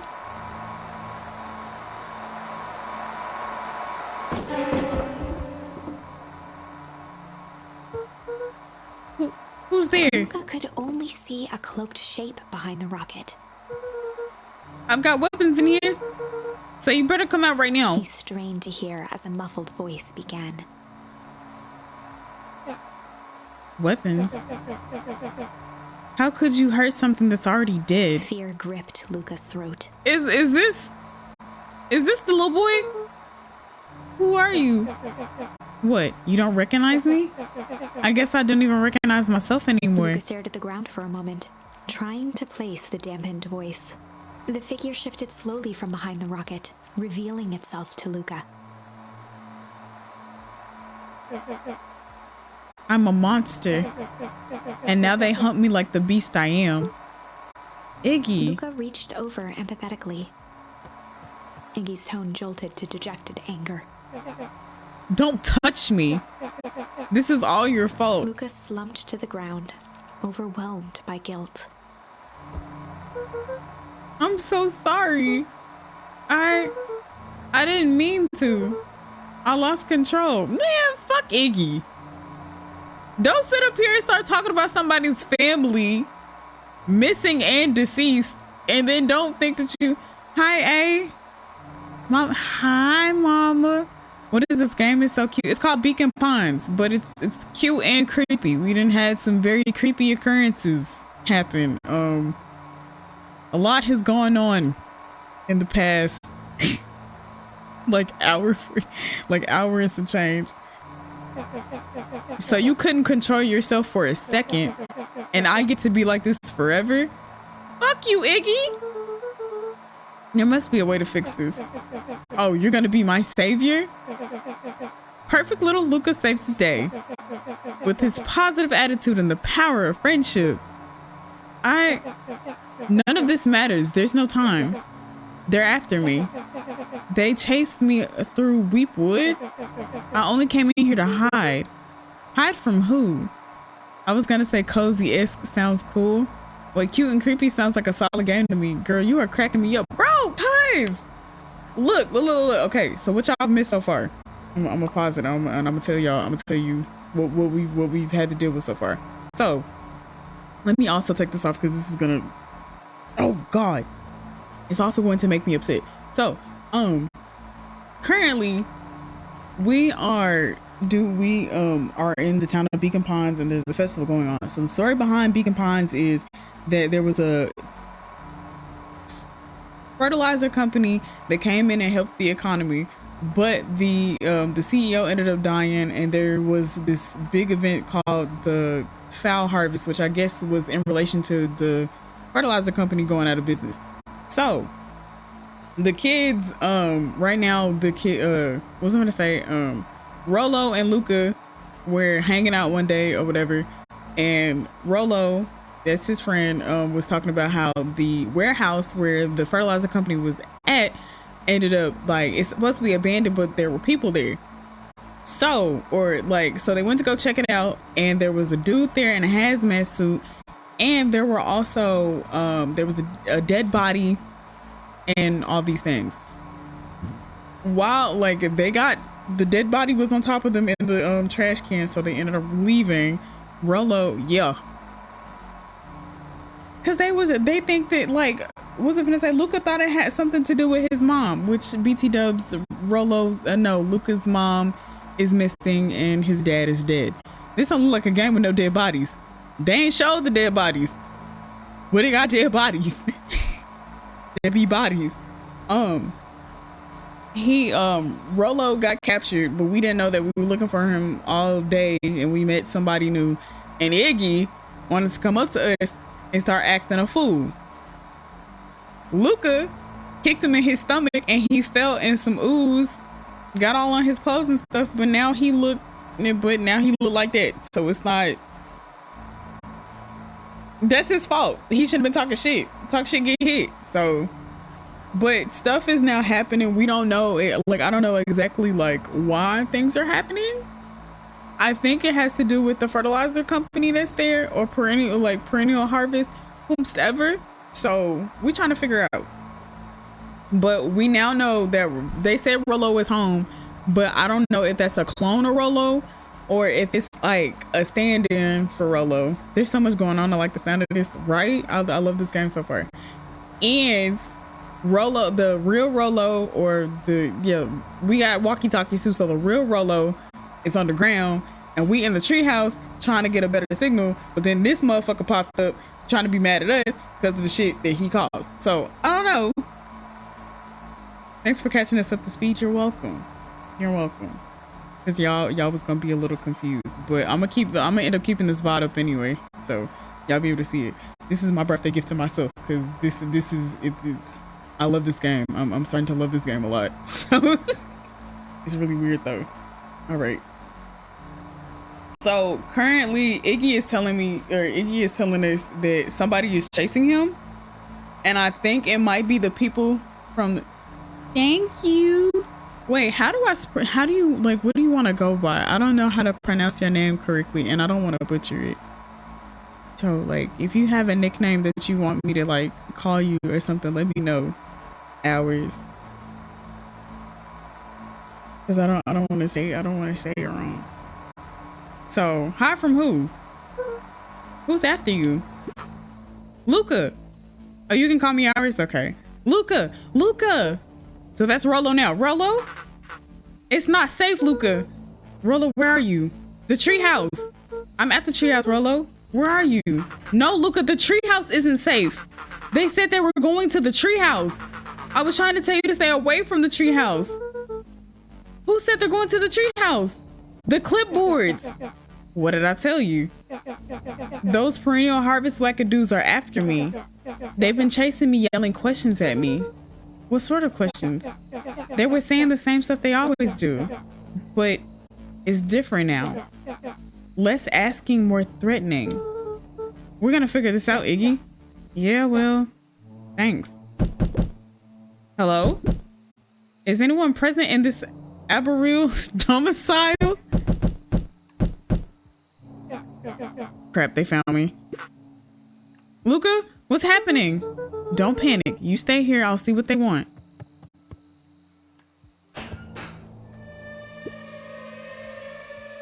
They're all the same?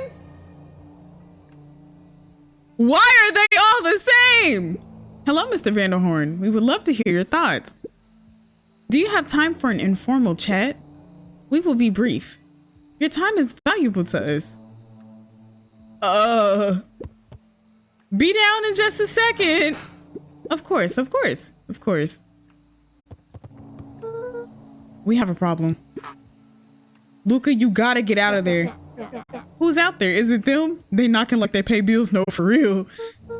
Yeah, it's the clipboards. A bunch of them. How many? Maybe all of them? And yeah, you were right. They're all saying the same buffer with the creepy knob cranked to 10. Might young Iggy be present? We would love to hear his thoughts. Run. Iggy slumped to his knees. I don't know what to do.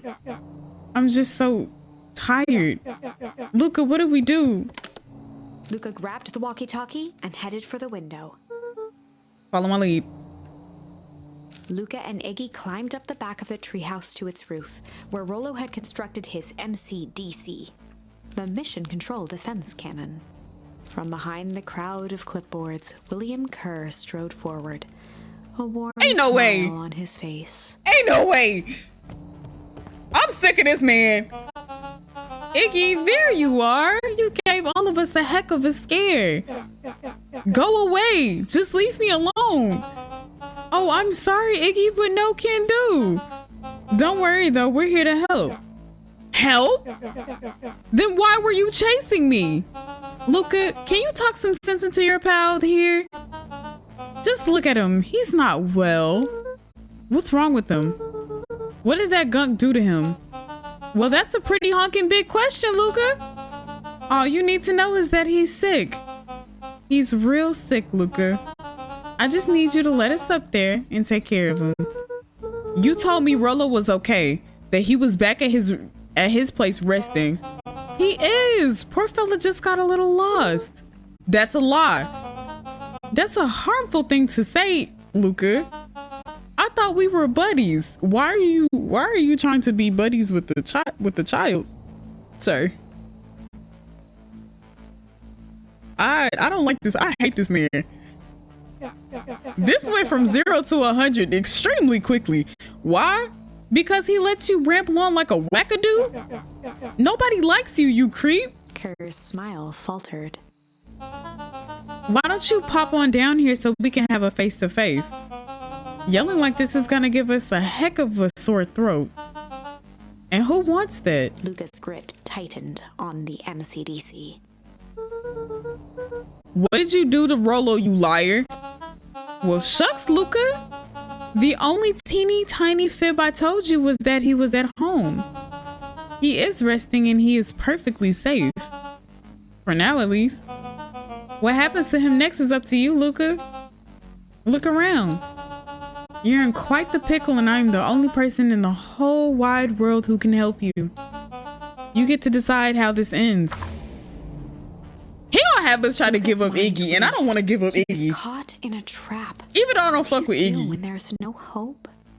Iggy wiped his cheeks with a sleeve. What are you gonna do, Luca?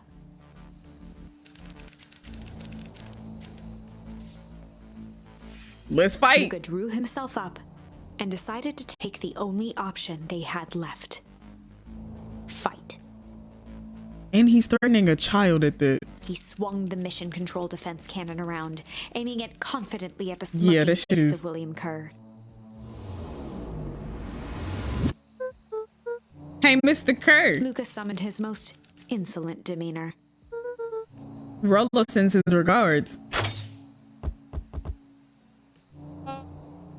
Hey, that was uncalled for, more than a little rude, and just plain unsanitary.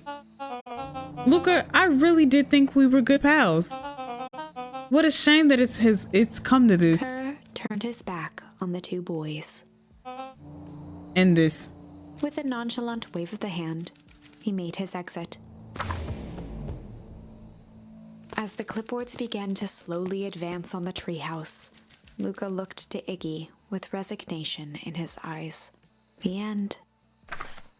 That escalated quickly. Maybe discretion was the better part of valor here. Let's put a pin in this.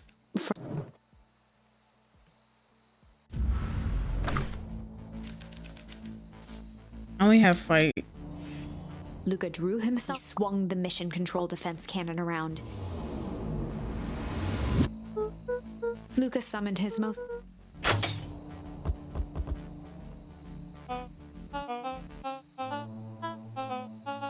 Kerr turned it with a nonchalant... Okay, so... As the clip the end. That... Let's put a pin.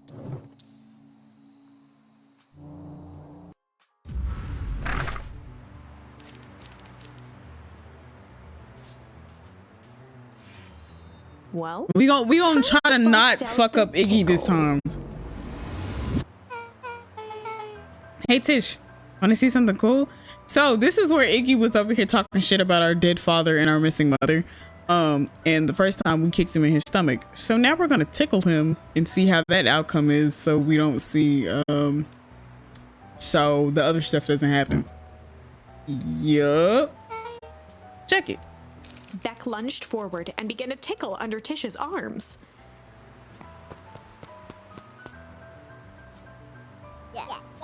What the? Tish, is she tickling you? Yup.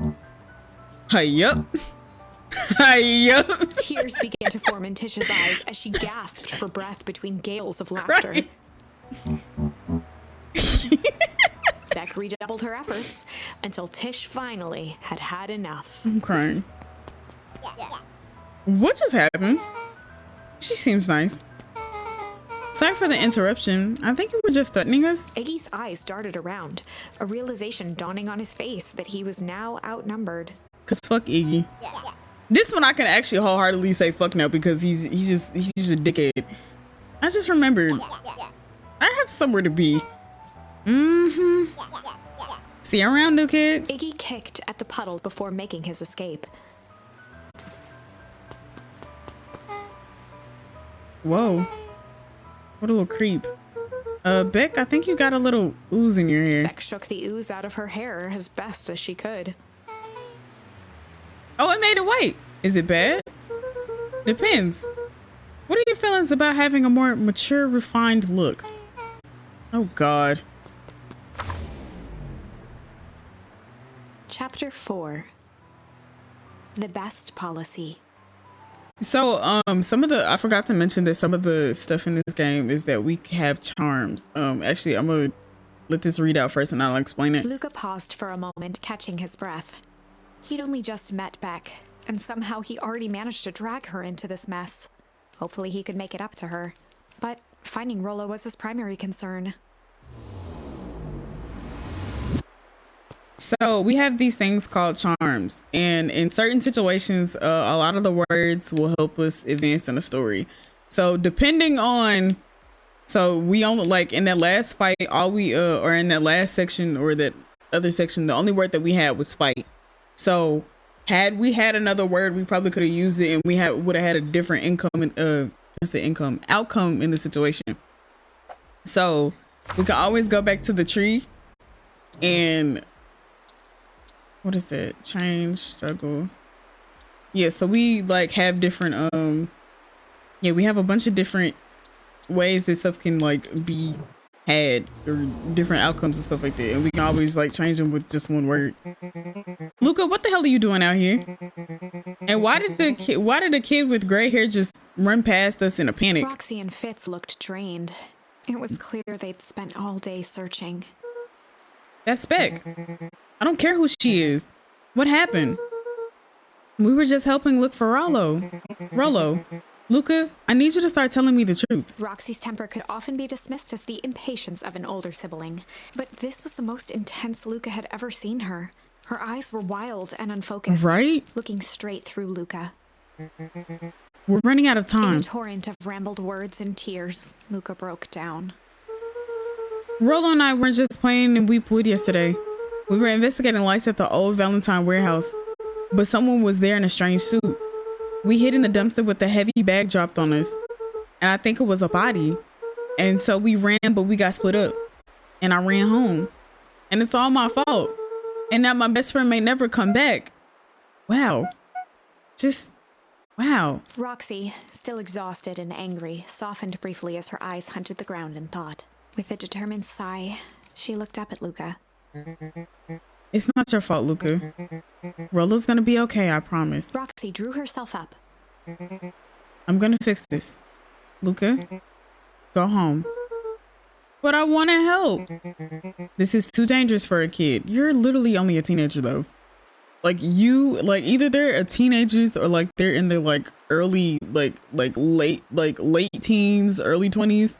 But I really think she's just like a teenager. So push come to shove, the same thing can happen to her like it did Rollo. And I can't just sit around. I have to do something. Roxy tried to think of the safest place to send Luca. You go back to the little treehouse you two like to play in. Wait there in case Rollo shows up. Sound like a plan? Luca wiped his cheeks and gave a quick nod. You did the right thing telling me the truth. Now scoot. You really believe his story? What other option do we have? Things have been strange around here leading up to the festival. My dad has been acting weird lately. Well, weirder than usual. Looking into the puddle, normal. Roxy rubbed her arms to warm up. Why is it so cold here? This place gives me the willies. Wait at the treehouse.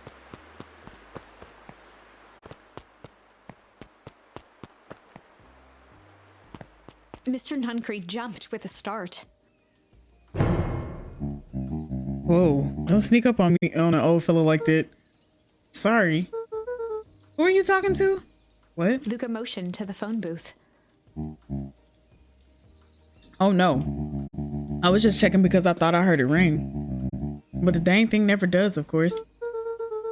Yeah, I've never seen anyone use it really. The whole thing's a waste of money if you ask me. Any word from Rollo yet? Not yet. Long time for a boy to lose his way. Rollo knows those woods too well to get lost. I suppose you're right. Silly boy's antics have this whole town worried sick. Antics? We all know Rollo likes to play his little pranks. You think this is a prank? What other explanation could there be? He's not playing a prank and he didn't get lost. Someone took him, I know it. How would you know that? Unless... Luca, is there something else that you know? Mr. Nuncree gently placed one of his substantial hands on Luca's shoulder. Dang it, boy, if there's something you know, something that could help your friend, you need to tell folks. Luca peered up at Mr. Nuncreed. Kind eyes warmed a stern face. There was a deeper emotion hiding beneath it all. It was subtle, but Luca could sense something eating away at him. I don't know how I feel about trying to tell these people because they don't they didn't want to listen. Because I think Roxy said she tried to tell her parents because Rollo had been gone for a whole entire day. He didn't come home that night. He didn't come home last night. And they just think that he's like at something, like he's just out and it's just an antic. I'm like, you wouldn't be worried, even if your kid does get into trouble, you wouldn't be worried a whole 24 hours you ain't see your child. And then when your other child is like, yeah, I think something happened to him, you like, oh no, it's just Rollo. He's 12. There was a shame lurking behind those eyes. There was a shame lurking behind those eyes. Oh, fuck. A deep sadness. If Mr. Nuncreed was that worried about Rollo, maybe he could help. Now, if I tell him and he doesn't believe us. Yesterday, Rollo and I were messing around at the old Valentine warehouse. Mr. Nuncreed raised an eyebrow. Both of you? You were with Rollo when he went missing? Not exactly. I was hiding in the dumpster. The dumpster? What were you doing in there? At first, we were just looking around. Then someone in a strange yellow suit came and dumped something on us. And we both got scared and ran. That was the last I saw of him. You got scared by some garbage? Well, that's why you don't go skulking in someone's dumpster. But it wasn't garbage. I think it was a body. I'm sure it was just some trash. No, there was a name tag. It said Deep Engineering. Mr. Nuncreed's shoulders slumped. I wish you wouldn't have said that. A deep sigh bellowed from his chest. Why did you have to? I tried, Luca. God knows I tried to keep you safe. Luca attempted to take a step back, but Nuncreed's hand clamped down on his shoulder. But you Van Horns just can't help yourselves, can you? Ain't no way! We're all so close to being done with this. With a firm shove, Nuncreed manhandled Luca into the phone booth. What are you doing? It's out of my hands now. The door latched shut with a mechanical hiss. Shit. Bro, what the fuck? As Luca pounded the glass, the floor dropped from under his feet. The inside of the phone booth was now a loose capsule plummeting at gravity's whim. Luca winced and pressed his hands to the walls. As he braced for impact, the capsule hurried to a surprisingly smooth stop. This is some bullshit, bro. He felt a cold rush of air and opened his eyes with hesitance. Two large figures in hazmat suits occluded his view. Luca heard the deep, resigned voice of Mr. Nuncreed over an intercom. He knows too much. The end. Wait. No. This isn't the end. I know there's still much more. Somehow this went wrong. Okay, let's try something else.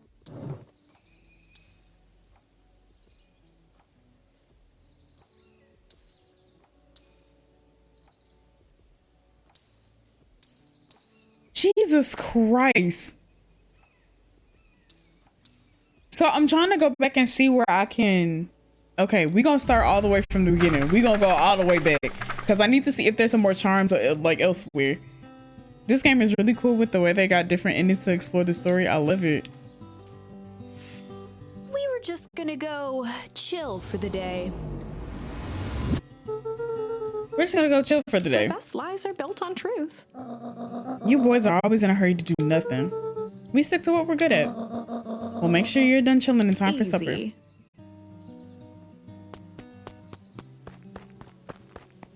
So I want to see, I don't know exactly where, but we might need to search like other places. Oh, and Luca? You and Rollo stay out of trouble. I know.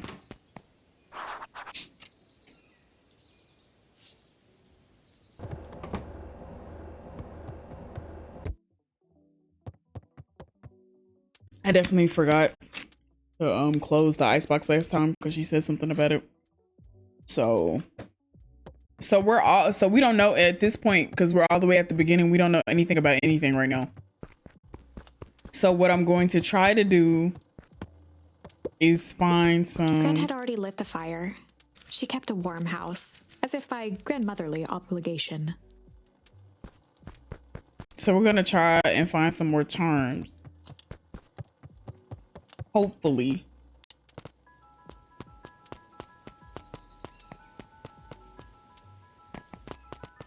Come on, come on.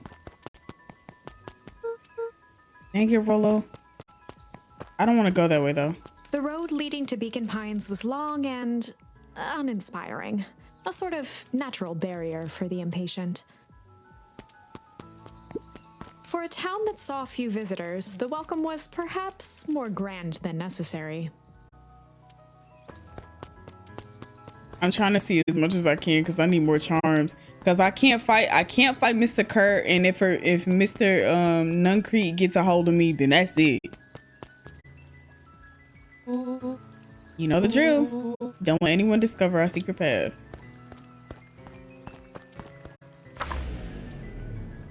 Chapter 2. Welcome to Beacon Pines. For many years, this valley had been a small mining outpost. It wasn't until Sharper Valentine built his fertilizer company that Beacon Pines was established. Over the next 30 years, the town had grown and prospered. Man. Until the foul harvest and his sudden death. In the 6 years since, everyone was simply trying to get by. Excuse me. So this is our ancient mayor, and then this Mr. Kerr, which fuck that nigga. Apparently all of the clipboards are the same. That's Iggy and Trish right there. I'm trying to see how I can... All right, Rollo's waiting up at the treehouse. Okay. So I can't explore anything right now.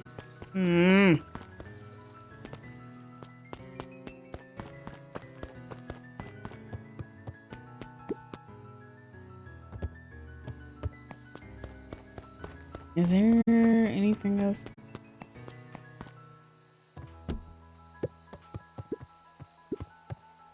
On certain nights, when the Rollo thinks it's he always.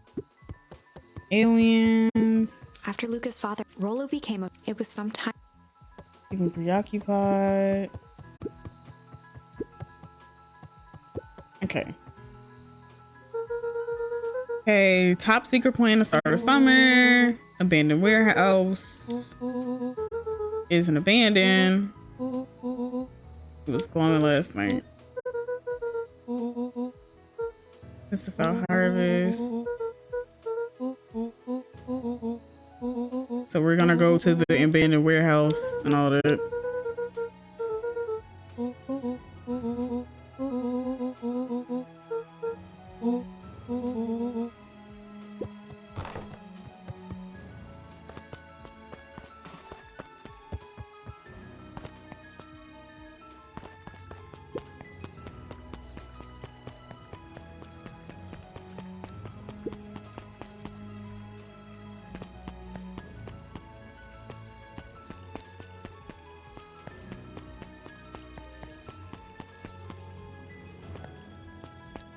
I want to poke around some places.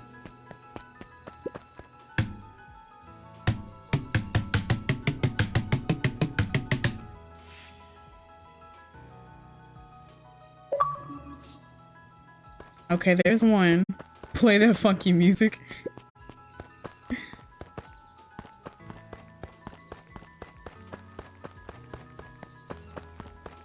I'm trying to see where we would get some more. I know I gotta go in there, go up there and talk to his sister.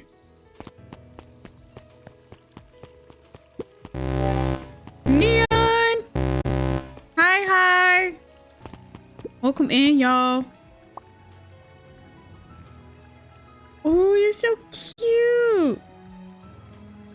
Hello. I am your space captain. Dashi24. I'm a variety streamer here on Twitch. And I be playing a little bit of everything today. I be playing some Beacon Pines. It's a little cute, cozy-esque, creepy game and whatnot. I gotta fix that other emote. It's fine. How was stream? I was in there lurking earlier. You were playing Minecraft? But yeah, if y'all have the raid and run and I don't see you for the rest of the week, I hope that you have a nice week, a nice day. But if you do come back, or if you want to come back, we'll be here when you come back. You know, go get you some water and some snacks and stuff or whatever. I hope you had a good stream, and thank you for sharing your community with me, Neon. I appreciate you. It was good. Yeah, it's actually been fun. What are you doing in Minecraft? No problem, Bob. And make sure y'all refresh the page so the views count towards eventually becoming a partner. Like way down the line. So right now we're playing this game. It's like it's creepy and cozy. So much stuff has happened. Oh my god. I'll give a little recap in a second.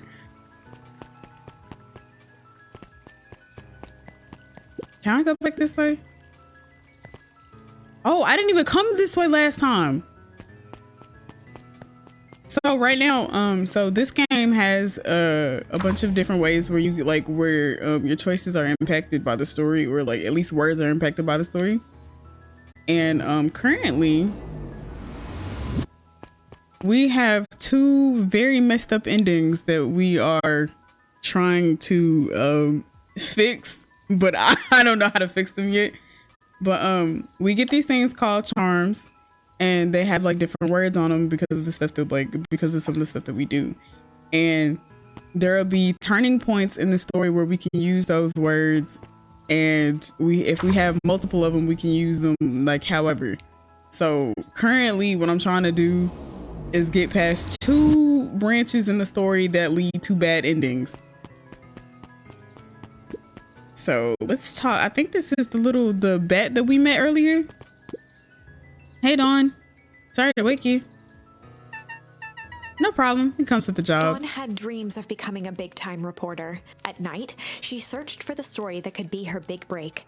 By day, she hawked papers at the newsstand. Excuse me, what's up? Rollo said he saw something strange going on at the warehouse. You know anything about that? You might say I've heard some things. I'm working on a story right now about it. So how's it going? Can't say quite yet. Still need to follow up on a few leads. Keep me in the loop, okay? Sure thing. Things seem to be quiet in town today. Yep, everyone's preparing for the festival. She'll be back to normal tomorrow. Catch you then? Catch you then. Oh, and Luca? I'm really sorry I haven't been able to find out anything about your mom yet. I'm just grateful that you tried. I'm still keeping my ears up. Can I go in the diner? No. I guess Mrs. Frattinelli is getting ready for the festival.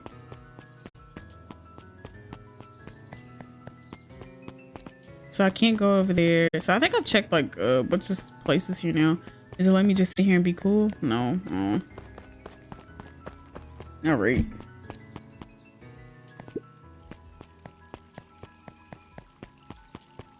Can I go up here?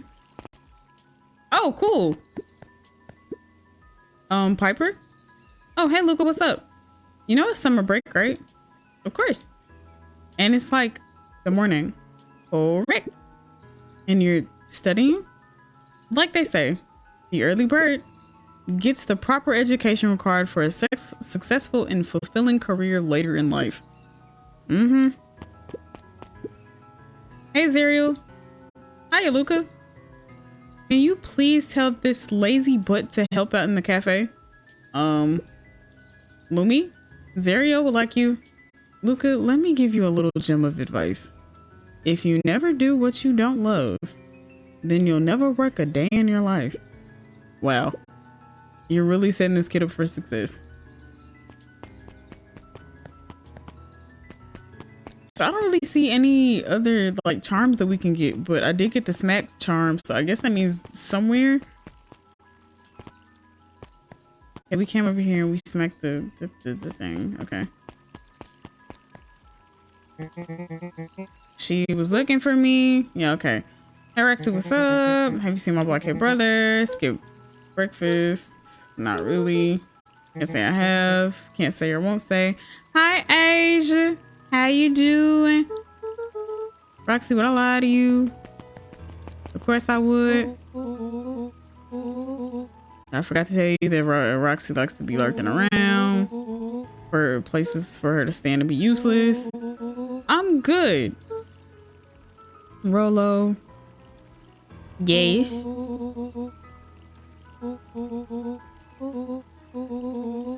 And she's right around the corner, isn't she? I don't see how he didn't realize that at first, though. He talked all that shit about his sister, and it's just for her to just. Would you see Mandy more light skin or dark skin? In between. Not like extremely dark skin, but I wouldn't see her light skin though. How's the drawing coming along? So this is where one of the turning points is gonna come up. Don't mind me just over here lurking uselessly. Hey sis. Snuck out before breakfast, wasn't hungry. Gonna level with you. Sick and tired of digging up rotten carrots. All the more reason to keep on digging. Gotta be more to life than pretty carrots. We got plans, and if you don't mind, she's gonna haul his ass home. Let's be a little shit. Okay, good. I'm going to send you her with 2 colors. Can you pick one, please? Yeah, let me check it. My phone is like over in the corner though, so I have to check it in a second. I'm crying. Luca knew he had one chance to save a little shit. In the past, he found the best way to deal with an enraged Roxy was to be a little shit.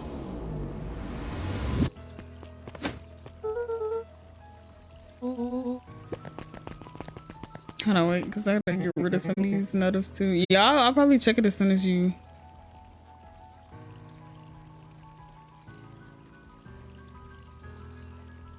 Oh yeah, because they're doing that in there too.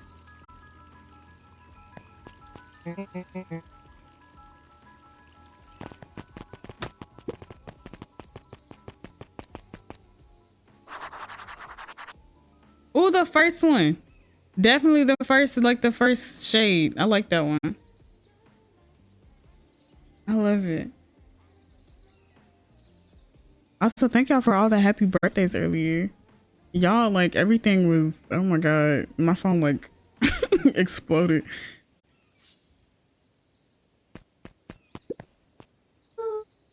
Sorry about that. Solomon Val, current ward of and future success, huffed as he brushed off his pants. This is he's the successor for the Valentine stuff.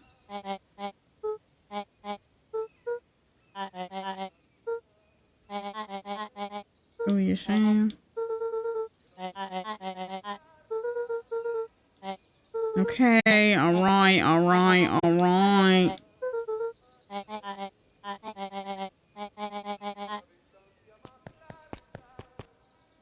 Eris comes and tries to get him back. She's really a female dog. Solomon trifled a gesture. I don't like her. Honestly, I don't like anything that's going on with this company, like with the company and stuff like that. And I don't know who all is in on it. I don't think that Gran is on it, but I can tell why she might not fuck with Nun Creed since he's in on it. Like, since we now know, like in future reference that he's in on this stuff.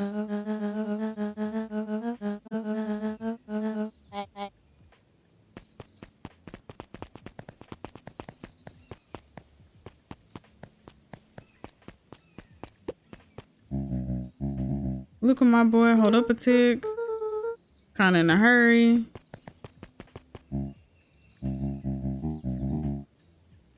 So is that what he means by he got too much of his father in him? I win. But yeah, this is all the stuff I was explaining before. I'm just like kind of going through the dialogue. Like I have to re-go through the dialogue and I'm not feeling it.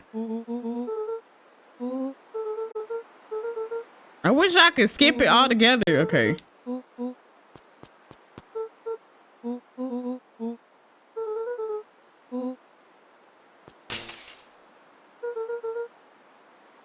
I still want to know why he ran into an electrical fence and then he has that face, says electrified fence.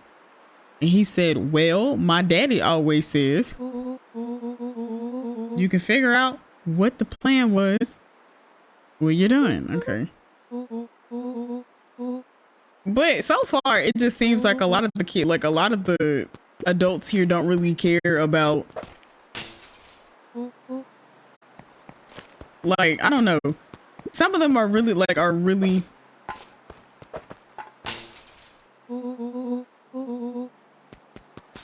too obsessed with whatever is going on here, and that's like really shitty. I don't know who, like, I know Mr. Kerr and Nuncrete now and all of the clipboards, which I guess they manufactured the clipboards.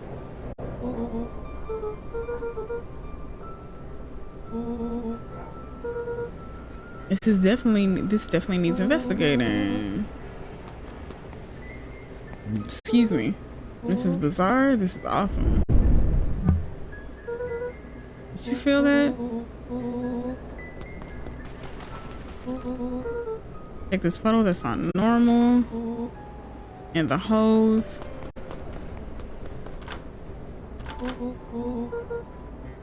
Try harder. No dice that won't budge. Oh well. The dumpster is new, right? I bet it's got stuff in it. Can't wait to see what's in there. It would be my honor to throw you in the trash.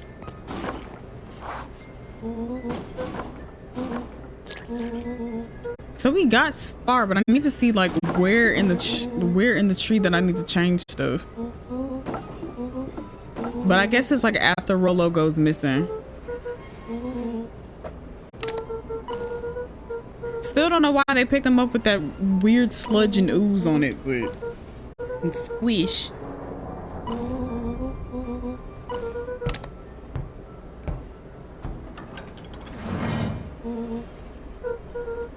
Someone's coming out, hands covered in squish. Jump in.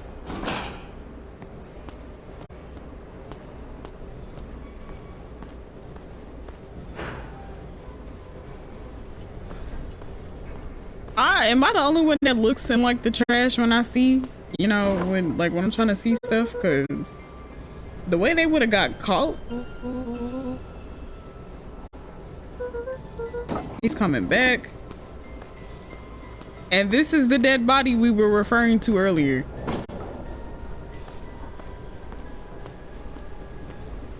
But my question is, why would they put it in the dumpster and do under the weight of the do they does somebody specifically come and get the facility's trash still? Because if it was still going to the dump, wouldn't that be suspicious?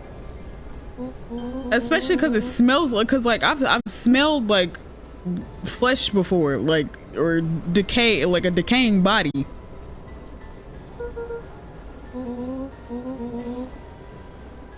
Rollo felt around at the large sack which burdened them. He snapped off a tag from just within a small zipper opening in the bag. Sort of badge. Rollo held the badge up to a faint shaft of light within the dumpster. Dr. Prescott Deep Engineering.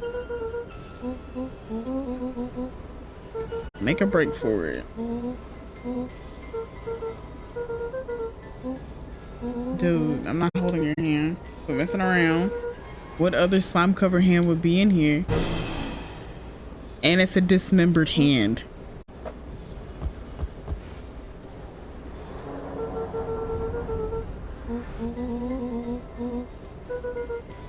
Wanna go together? Flaming chicken coop, Luca.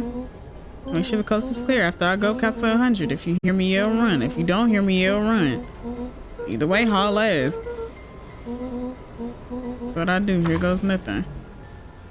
Lucas sat in 1, 2, 3. But what I'm wondering is how he got caught then, or where he got caught at, because it's like screw it, that's long enough. Luca carefully nothing. No sign of Rollo. No time to haul ass. Luca clambered from the dumpster.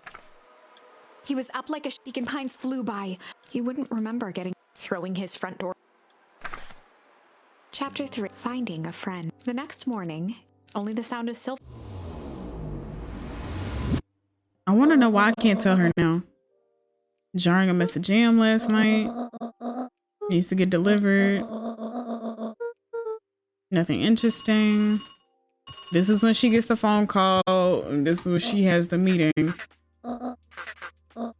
So I'm gonna check all over town then, I guess.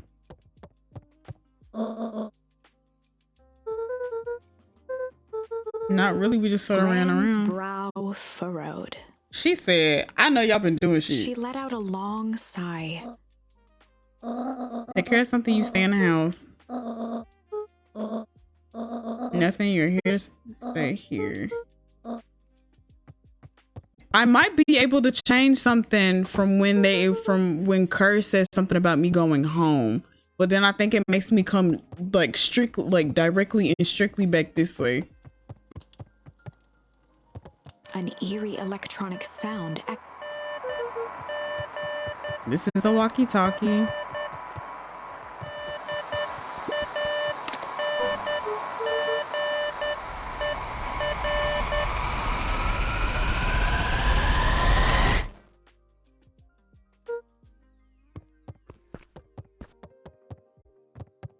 This is still like creepy as fuck.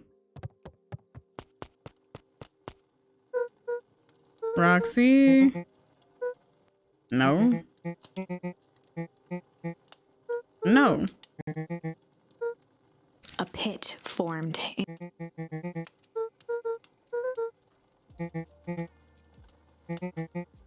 She said if he's alive, I'm gonna kill him.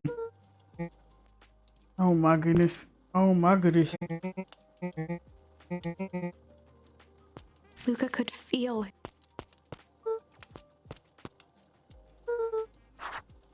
So we gotta go check the library, but I kind of want to check some of the other places first.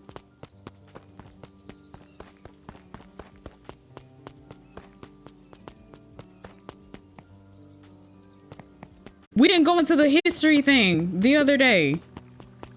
Mr. Sinclair's behind them boxes. Mr. Sinclair. A tactic he offered. Sleeping, how's napping, crummy. Why should I be the one that moves? Okay. I don't want to talk to the clipboards. I refuse to talk to the clipboards. We need to get back at work. Couple more minutes. Doing nothing. Waiting for Roxy. Doing nothing. Getting paid for it. So Roxy and Fitz are there. I definitely understand her frustration though. You tell your parent, like trying to tell your parents that your fucking brother is missing, and they're like, oh, well, whatever.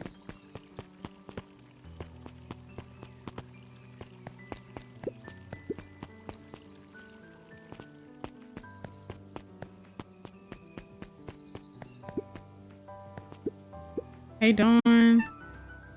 Is it true about Rollo? Yeah, he didn't come home last night. I wonder if it's connected. Connected to what? Checking in on reports about increased activity around town. Sort of activity. Windowless trucks, mechanical noises, strange lights. The typical shady stuff. Who would be doing all of that and why? Well, I have a few leads. The Valentine family is always suspicious. Perennial Harvest certainly has the resources. Do you have any idea where Rollo could be? The best place to start looking where the trail went cold. Where did you see him last? We went in Wheatwood. Right by a Valentine's fertilizer. I'll check out Wheatwood when my shift ends. I do my best work at night. I love that she sleeps at the stand during the day. It's so cute to me. We didn't go in the history museum last time, so this time we might find some charms in there. Sharper Valentine, a celebration. We all know Beacon Pines. Thank you, Ebby Waffle, for the follow. Welcome to the space station. What you may not know is great towns grow from mighty roots.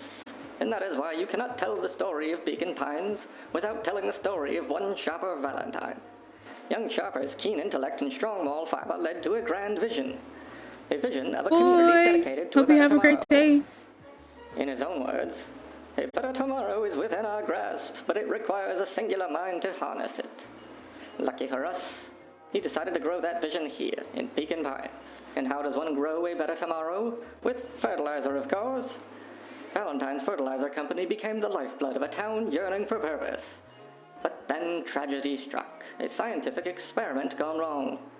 An accident which took Shopper away from us far too soon. To this day, we struggle to pick up the pieces. But one foul harvest isn't enough to stop the people of Beacon Pines. Do y'all think it was deliberate? The spirit of Shopper Valentine lives on. It lives in the hearts of everyone with a dream for a better tomorrow. Together, we will follow his example and grow a bountiful future. Paid for by the Valentine family and the Valentine Fertilizer Company Remembrance Fund. Valentine Fertilizer Remembrance Fund. That was unhelpful.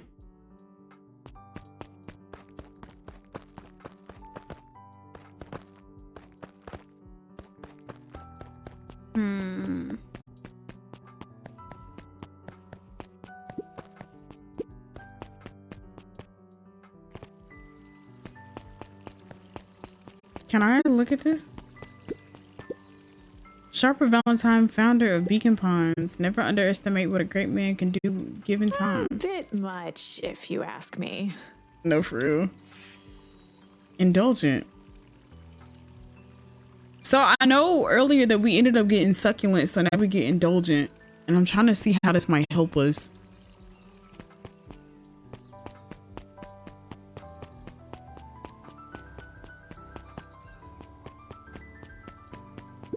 The phone booth was brand new, part of Perennial Harvest's Beacon Pines Reborn initiative. It didn't see much use. Until it did.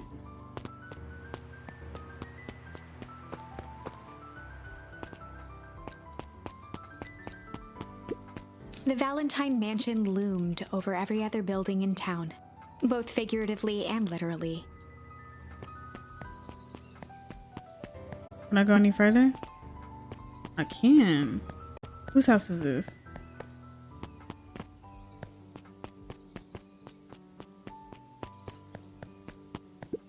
After the foul harvest destroyed their wealth and reputation, the Valentines shuttered off their estate from the rest of town.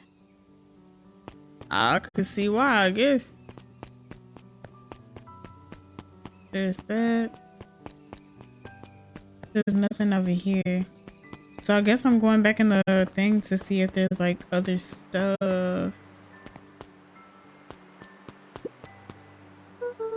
Dang, they brought it up the way in.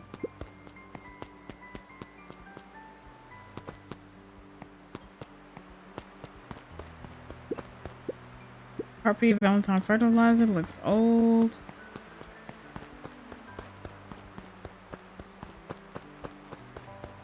There's not much around here after that.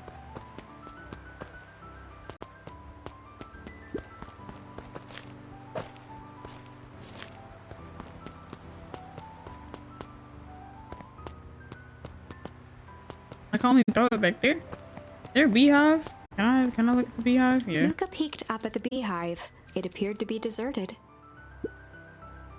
That's strange.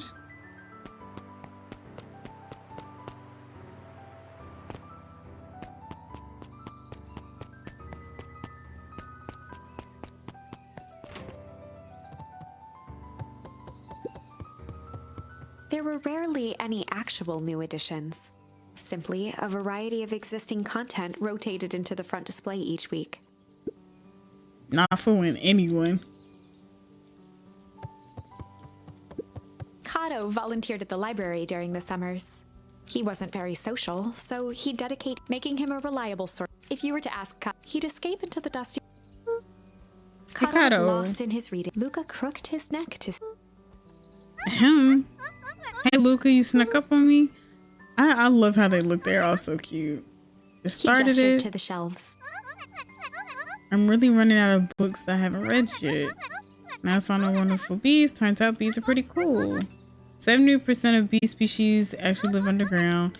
And then if two queens are in a hive, they fight to the death for supremacy. Have you seen Rollo? Good thing. You'll be the first to know.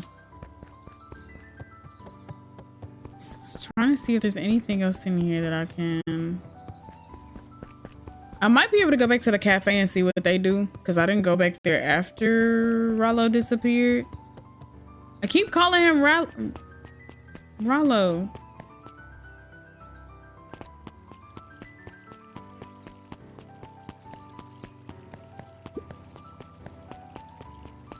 So they're succulent, indulgent. Hi, Luca, what's up? You haven't seen Rollo around recently, have you? He doesn't come around here much. Not since they made a rule that he can only order decaf. Now he get extremely hyper. So from what I think I found all of the necessary. No, because I don't want to talk to him. Last Chance Diner. I ain't checking if I can see if I can go into the diner yet. That jump locked. Okay, so then that's when we saw a girl out here too. Go up the thing. So this is where we meet Beck. Nuncree works weird hours. Of course he does. Beck's family moved often, giving her little time to establish, and she would tell you she preferred.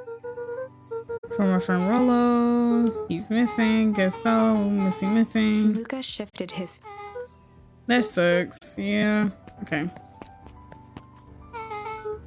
Beck pulled a She coin flips her unlucky penny. Yeah, sorry, I'm speeding through all of this because we've already been through the dialogue before.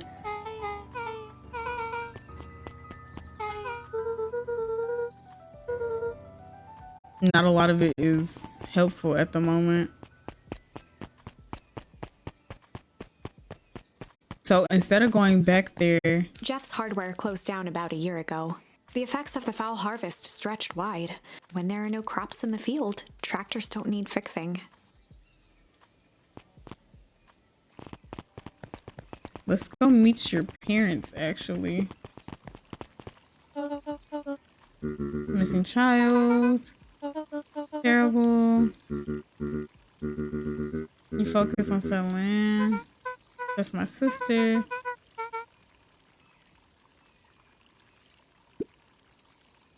Where's she run off to? She's right here. So I'm trying to see if I can do different stuff with Beck now. And it actually like be helpful instead of this. Can I take her to, should I take her to the hideout? I'm gonna take her to the hideout. Hold on. Come on.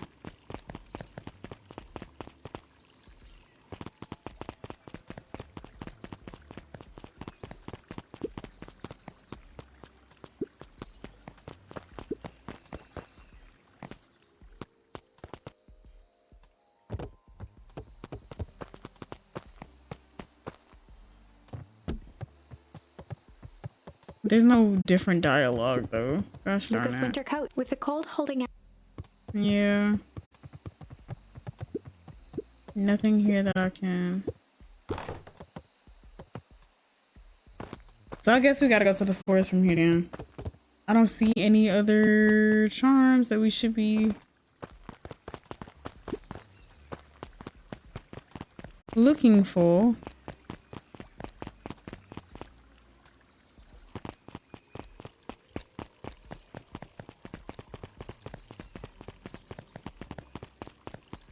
We can't go in there either. Alright, I guess we gotta go back in the woods then.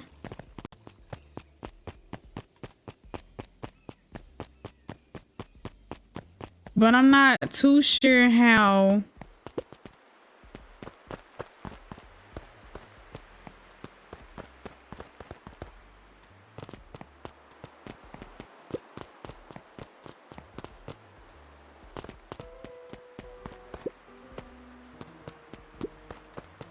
Luca felt a chill as he approached Beck. Her eyes were locked on the strange green liquid. The nearby grass was coated in a fine layer of frost. It's not normal and it's glowing ooze. Poke it with a stick. Luca watched as Beck dipped. Beck's eyes widened as flower first small buds, which quickly bloomed into vibrant.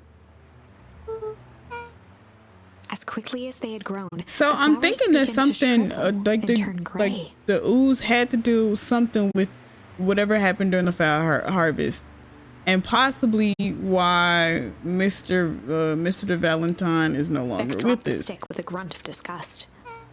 Since everything, because I guess it was supposed to accelerate growth, but it would also die off. It would just accelerate the whole entire life cycle of plants. Oh God.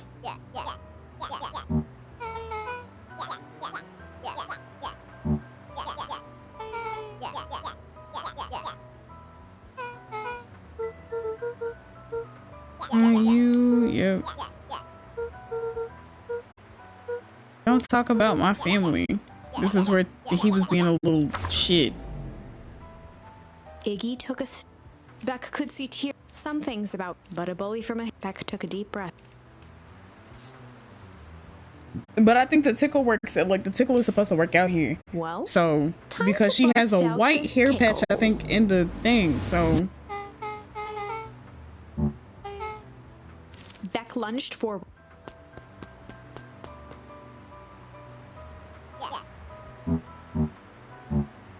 Tears began to form in Tish's. Beck redoubled her effort. Iggy's eyes darted her. Iggy kicked. So I feel like we're gonna get the same outcome here, though. But then that means that we might have to go all the way back to the front, though. The ooze out of well, her to hair the beginning where I almost died, or I did die. Chapter 4. The best Paul. Luca paused. He'd only just met. Hopefully he could make it.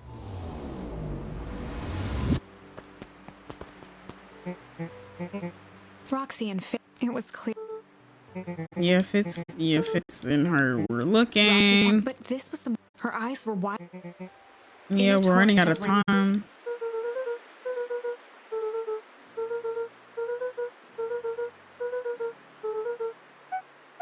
Roxy, still with a determined sigh. Roxy drew her. Gonna fix this, go home. I wanna help, go home. Roxy tried to.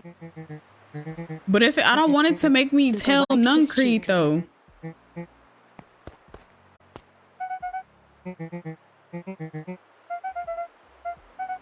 Looking into the puddle. I feel like this is the right thing, but I think we need another, Let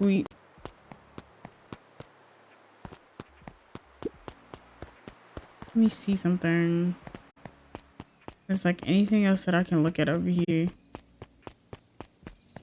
Because in order to get past Nuncreed, like we have to talk to him. And I don't want to get that back down the phone booth again. I'm just a 12-year-old boy who is trying to find out what happened to their parents. Sneak one off like that. Sorry, who you talking to? Oh no. Everything does. Like he plays along so well. I suppose. Okay, so I'm feeling like this is gonna be another thing. Hold on, wait, yeah. Actually, no, we're going back here because I already know what that's gonna end up as. This is a story about struggle. This is a story about struggle. Luca could hear a machine humming somewhere nearby. He felt around wildly, searching for something, anything that could help. His hands found a hard object, maybe a tile? He yanked it free, lifting the cold stone. Let me go! Luca swung the tile as hard as he could at the shape that still held fast to his leg. He heard the crack of glass as the stone hit the assailant's mask. With a muffled yelp, the hand let go. Luca was free and scrambled to the door. There we go. He never looked back once on the long... Chapter 3. Everything's fine. So this is way different than the other, this is the different part. So in the beginning, we instead of kicking Roxy Like, we tried to be chill about it, and then Roxy was like, no, he's coming home. So Rolo had to go do chores. So now what we're going to do is everything's different now. Rolo's not missing, and we don't have to deal with all the other shit that was going on unless we have to go back and change some of this stuff. So the next morning, it was quieter than usual at the breakfast. Only the sound of silverware and chewing interrupted the awkward silence.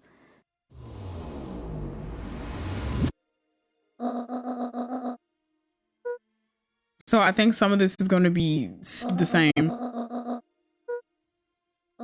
Little boy is still traumatized. Rolo had things to do, so I just sort of poked around town. I've set the jam down by the front door. There's 2 batches to drop off.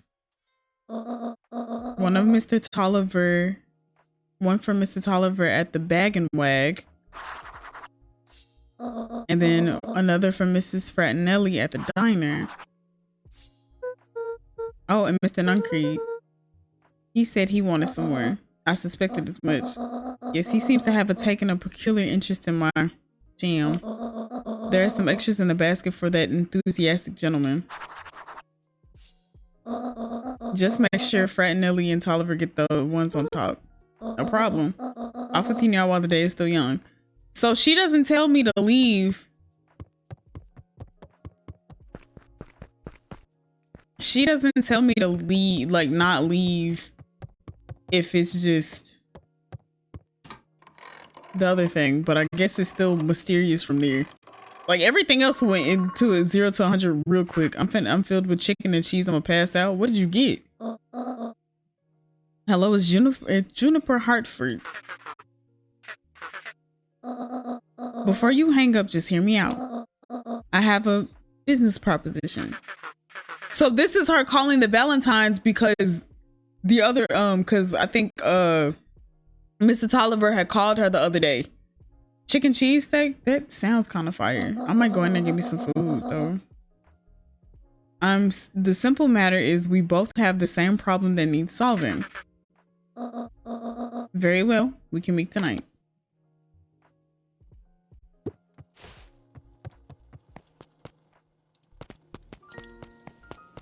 Our friend is still here.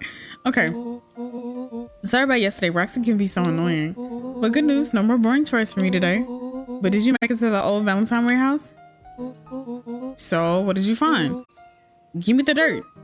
Something happened. There was someone else there. What? Who was it? Was it aliens? I knew it would be aliens. No. Zombies? No. Alien zombies? What else could it possibly be? Rolo, I gotta deliver these into town first. We can catch up after. Oh, is it a whole thing? It sounds like a whole thing. Yeah, we shouldn't talk about it here. Meet me at the treehouse tonight. I'm not sure what this treehouse is you speak of. Meet me at Mission Control. Roger that, Space Cadet. Oh my god, the fact that something could have happened to both of them. Ugh. Jesus Christ, this game. Okay. So everybody's preparing for the festival today, and it seems like a bunch of different people are in different areas now, except for Mr. Sinclair. Mrs. Sinclair ass, you know, he just there. Now we gotta go to Bag and Wag first. I can't listen to the conversation, can I? Mr. Wilder, I trust you have time to chat. Heiress Valentine, oldest of Sharper Valentine's children, and heir to the Valentine fortune, had a way of making questions seem like demands. Certainly. What seems to be the problem? Mr. Wilder had learned to assume that if he was hearing from Heiress, it was because she had taken issue with something he had put in the paper. I couldn't help but notice that the front page of this morning's paper was consumed with stories about this silly festival. Well, yes, that is the news of the day. But there was no mention of the museum, nor the foundation through which it was endowed. I'm sorry, Miss Valentine. My readers are more so interested in this town's future rather than any one family in particular. There was a time, Mr. Wilder, when the goings on of my family was the only thing this town cared about. Well, things change, ma'am. And you know change is dangerous. If you finish that thought, I will make that monocle a permanent fixture in your anatomy. My apologies. Good day, Miss Valentine. Did I give you impression this conversation was finished? Mr. Wilder averted his gaze and began to polish his monocle. Well, good day, Mr. Wilder.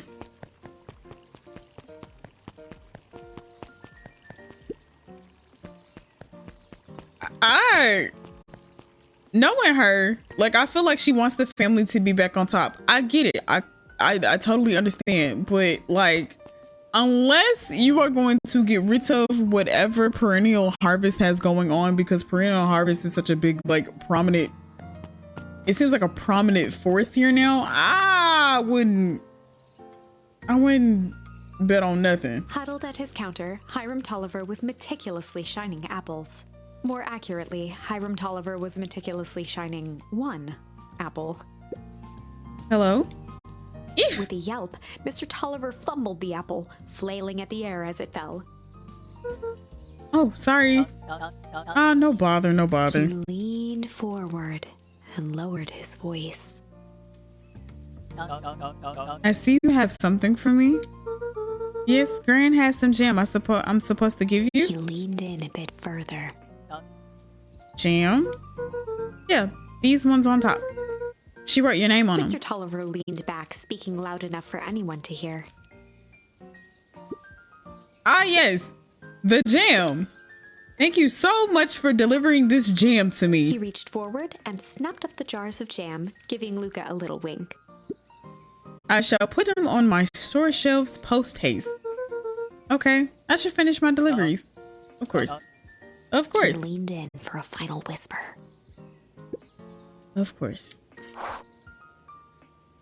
So I'm guessing this is like the diner thing. So I think if Rolo goes missing, then something in their plan gets like moved up quicker. But if we only go and do it ourselves, then we don't have to, like, we ain't got to deal with none of the other shit. But there's something with Gran, Hiram, well, Juniper, Hiram, and Mrs. Frattinelli, because I don't know Miss Frattinelli's name. Hey, Dawn.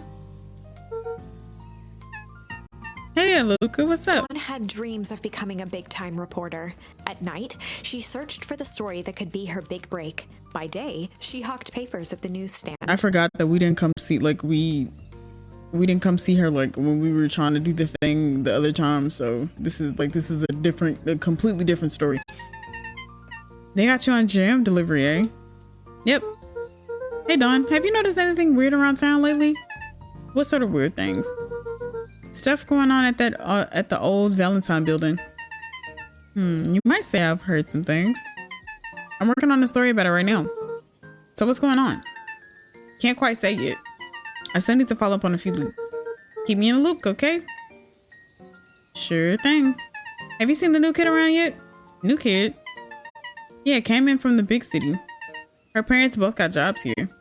But get this, one of them is working for William Kerr in Perennial Harvest. I hope one of her parents don't die. And the other is working for Eris Valentine. And the Valentines represent Beacon Pines past. Perennial Harvest has positioned itself as this town's future. Must make for some interesting dinner table conversations. I can imagine. That's also interesting. I'm glad we kind of feel like we get to figure out more information now since we ran away from that hazmat dude. Well, if it isn't my favorite little jam runner. Hey, Mrs. Frattinelli. Fratelli? Yeah, I keep saying Frattinelli. Fratelli. She leaned forward and pinched Luca's cheek. You're all skin and bones. Is your grand not feeding you?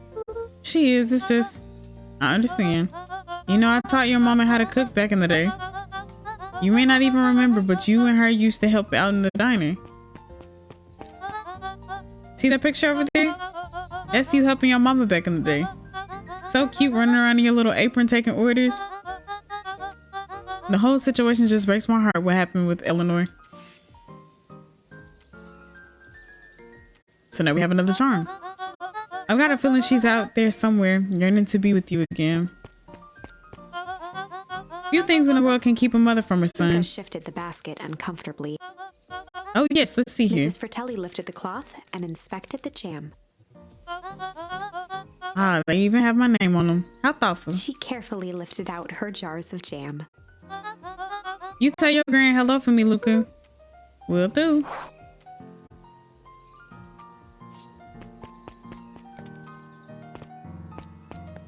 So now we can go give some to Mr. Nuncreed. And I fucking hate Mr. Nuncreed now after knowing that he's like in this mess as well as some big time. Ugh.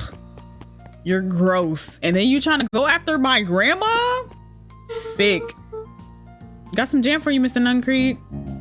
Luca, you seem chipper. Well, aside from being on delivery duty, it's a nice day. Mr. Nuncreed eyed Luca for a moment, then nodded in agreement. I don't like him. I suppose it is. So, do you want your jam? Oh, right. Usually Juniper drops those off herself. I guess she's busy today. Anyway, this is my last delivery for the day. Oh, in that case, Nuncreed snatched the basket from Luca. I'll hold on to the basket until the next time I see your grand. That's so gross.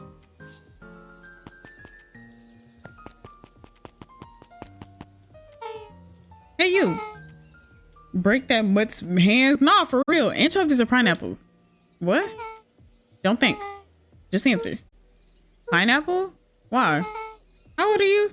12. Perfect. Follow me. Who are you? Anyone ever tell you you ask too many questions? Just try to keep up, okay? As long as I ain't gotta be... What just happened? Well, as long as I ain't gotta be near Mr. Nuncreed with his creepy ass. Hey, what a crazy coincidence. Here's my new best friend. Here's my new friend I was telling you about. Oh, that's wonderful. Yep, we just hit it off. Oh, really? Get this. His favorite pizza topping in the whole world is pineapple. Oh, and what is your new little friend's name? Beck locked eyes with Luca. The look on her face was equal parts expectant and desperate. Luca Van Horn, nice to meet you. I'm Nellie, and this is Ilona. We're Beck's parents. Beck gave Luca a quick nudge. Oh yeah, Beck told me all about you.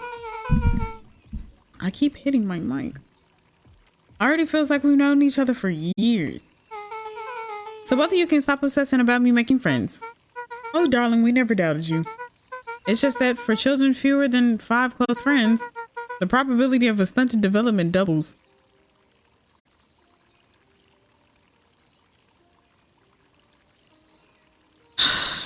All right, game.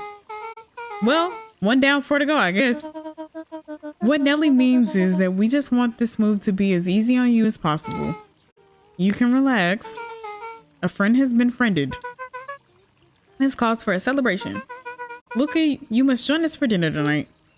Dinner? Wow, another coincidence. I actually already asked him and he said he would love to. It's just wonderful. In that case, we should pick up some groceries. Damn, nigga short with no friends. No, that's not it. It's just like when I was younger though, like I didn't have like 5 close friends. Like I had like I would be cool. Like I would be like friends with folks and stuff, but it wouldn't be like a shit ton. It's not like everybody, like not a lot. No. You two don't get into too much trouble now. Okay, we're besties. Well, I can't believe that worked. Thanks a ton. You're welcome. I owe you one. 5 is the number, and I had like 1 or 2. Cause I mean, like, I don't know. TikTok, I don't. Then you can jump people. I mean, to be fair, yeah, but them, I don't think sometimes those like friendships be working out though. I mean, when I got into high school, I had like 3 best friends, and then it just got wonky. But anyway, I owe you one. My moms are great and all, but they can be a bit much sometimes. Our house is a little cottage next to that big mansion place.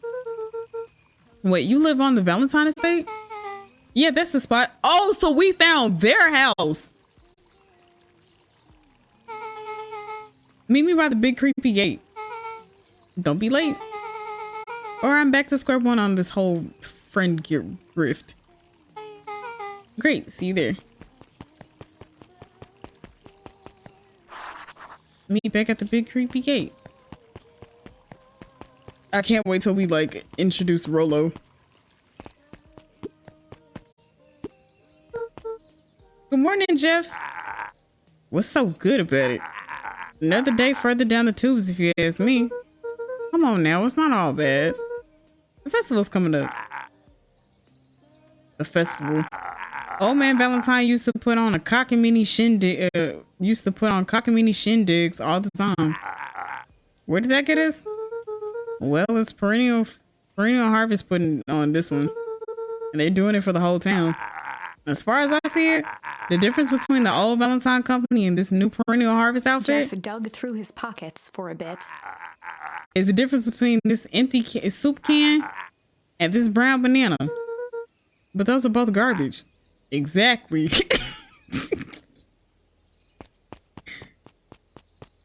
No, that's funny as fuck. Cock do what? Cockamini. Like cockamini bullshit. You know, that kind of thing.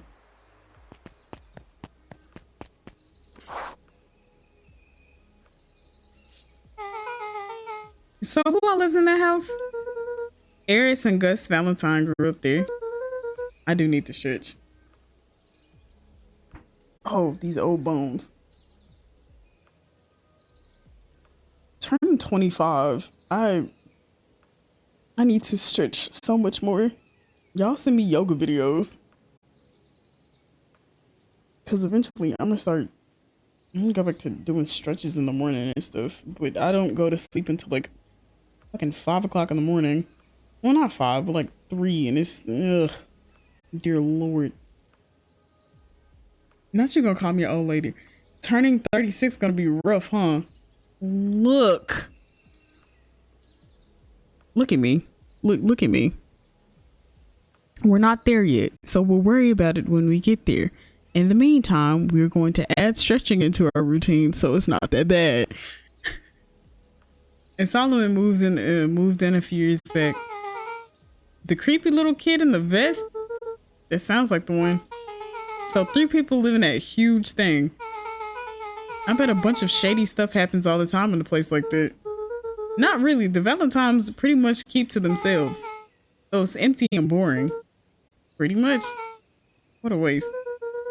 My mom says that it used to be way busier back before Sharper died. Before the foul harvest. Okay. That's like the 5th time someone has mentioned this foul harvest thing. And you all use that same ominous tone. That's what I'm saying. They ain't really explain what the foul harvest was. They just like, the foul harvest.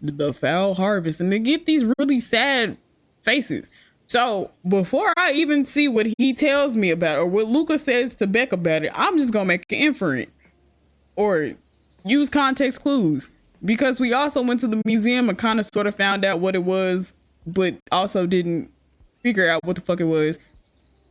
So I'm thinking that there was this experiment that they were doing, some sort of experiment, kind of sort of like what Perennial Harvest is now doing in the old fertilizer warehouse now. Something fucked up. Something fucked up, and Sharper ended up dying because of it. But also the plant suffered because the green ooze that we've discovered has that whole entire sped up life cycles thing. So that probably what happened to Iggy happened to him, and then it was over and done in Dunzo, and folks didn't know why or what happened. So maybe Perennial Harvest is trying to continue that, or trying to put their spin on it because they thought it was a good idea. And then they're also killing people in an underground bunker. Let me know if there's anything I need to change. Oh yeah, give me a second. Actually, I want to look at it now. That's actually so cute, Asia. Oh my gosh, I love it. Thank you. That's so cute.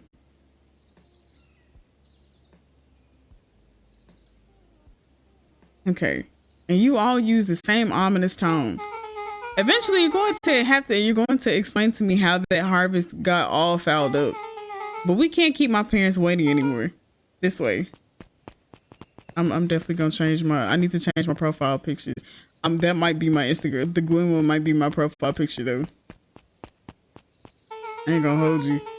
I like the Gwen and the Mandy one. I love them so much. Most kids would have just ditched me by this point.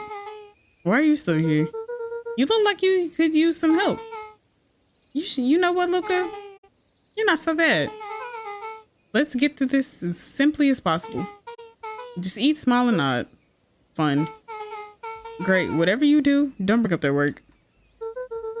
I think I can handle that. Took a long breath, then gave a firm nod. So I think this is where we use the succulent and indulgent charms. Here goes nothing. Chapter 4. Dinner with the Moodwills. Ilona Moodwill was worried about change. A gardener at heart, she understood the necessity of change, relied on it even. But there was a difference between the controlled world of her plants and this cluttered cottage in a strange town. Almost done. Nellie was a blur of activity, digging through boxes. Sorry, love, couldn't find the dishes. We'll have to make do with paper plates. Dinner went by without much conversation. As she watched Beck and Luca finish up their pizza, Ilona let herself relax into the chair. The things she cared about were still here. Nellie finally had the job of her dreams. Beck was beginning to take root. Ilona's task was simply to tend to them. She could do that.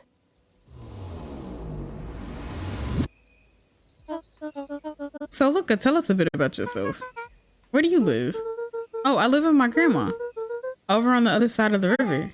Your grandma? Where are your parents at? Beck? Manners. It's alright. My dad passed away in an accident at the fertilizer plant 6 years back. So, Sharper and his dad died, which means it had to be something that had to do with the same ooze and stuff that we're dealing with now. I think. Don't quote me on that. Oh dear. My mom's been missing for a few months now. And I feel like his mom went poking around in the fertilizer warehouse, but we don't know for sure. Like missing? Luca's eyes were fixed to his plate, pushing a chunk of pineapple around with his finger. Nellie was the one who eventually broke the silence. Luca, how did you like the pizza? Oh, it was good. Very good. Normally we'd have put more effort into dinner. Ilona nervously gestured toward the boxes. We aren't fully settled in, and Beck had mentioned that it's your favorite. I'm sorry, are we just skipping the part where he said his mom was missing? Beck! I'm sorry, Luca, this move has us all a little tired. Luca wiped his face with his sleeve. No, it's fine. So Beck said that you moved here for work? Beck gave Luca a swift kick under the table. Ow! Listen, what brought you to Beacon Pines? Oh, you were right the first time. We're here for work. Nellie won't tell you this, but she's a brilliant chemist. I don't like where this is going because they seem like really good people. And if they get wrapped up in whatever shenanigans is going on at that goddamn warehouse and one of them ends up in another freak accident, I'm gonna have to swallow lava. I don't know about brilliant, but I do love it. She's brilliant. Perennial Harvest just made her the newest lead research of deep engineering.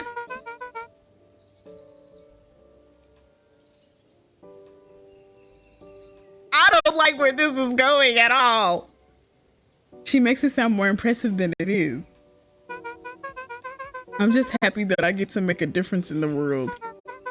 Perennial Harvest is at the forefront of evolving agriculture into something more useful than sprinkling water and excrement onto the ground. Luca glanced over to Beck. She seemed to be holding her breath. What Nellie means, Luca, is that there are different ways to grow plants. Yes, some people talk to their plants and hope for the best, and some people happily leave their job to allow a loved one to pursue their dream. You swore you didn't. Beck slammed her fist into the table, perhaps harder than she intended. Hey, Luca, how about some dessert? I actually have to meet my friend Rolo soon. Luca glanced outside to gauge the time. The sky was darker than he expected, filled with ominous clouds. Looks like there's a storm brewing. I should get going. Oh, I didn't think there was any rain in the almanac. Yeah, almanacs aren't that useful around here. Luca wiped his mouth one last time with his napkin and started to get up. Thank you all for the pizza. It was really good. See you at the festival, Beck.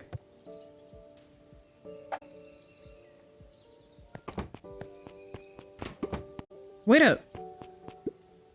I'll walk you home.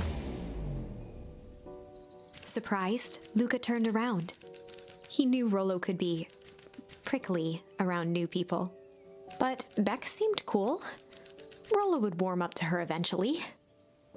Probably. Luca began to respond, but the sky answered for him as clouds above began to rumble or break.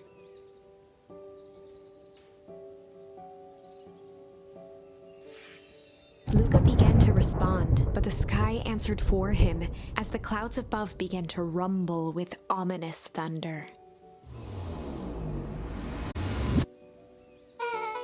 You sure we can make it home before this storm kicks off? Luca surveyed the roiling clouds. I'd say the odds are good. Maybe you should stay here and I'll just make a break for it. At that moment, the heavens opened up, unleashing torrential rain. I don't know why I feel like I should have said break. Better recalculate those odds. Hurry inside, you two, before you catch a cold.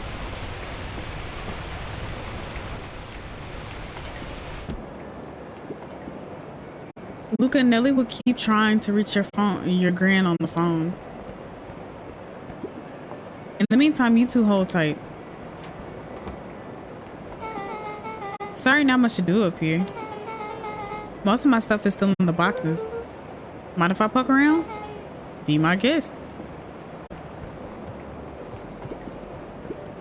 Luca squinted into the eye hole of the microscope. This looks wild. What is it? Gum. Gum? Luca adjusted the slide with his fingers to get a better look. I'm tracking the structural integrity of gum with increasing amounts of chewing. Chewed that one for 47 days. Luca wiped his hand off on his sweater and gave a nervous laugh.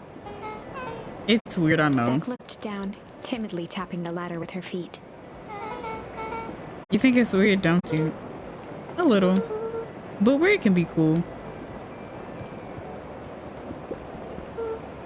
Oh wow. Rolo and I have a radio just like this at the treehouse. Probably not exactly like this one. My mom and I tore the whole thing down to the bolts. Fitted it with some state-of-the-art vacuum tubes. Seems pretty awesome. She gets carried away sometimes. I think she feels guilty for working too much. So when she does have time for me, she showers me with high-tech overcompensation. Luca flicked at one of the toggles. I bet you can get all sorts of stations on this. Not out here in the boonies. You wouldn't believe the stuff I could pick up back in the city. But around here, it's all farm reports and static. Aw, shucks. Luca bent down to examine the bouquet of wilting flowers. Judging by the odor, they were well past their prime. Pungent. He flipped open the attached card.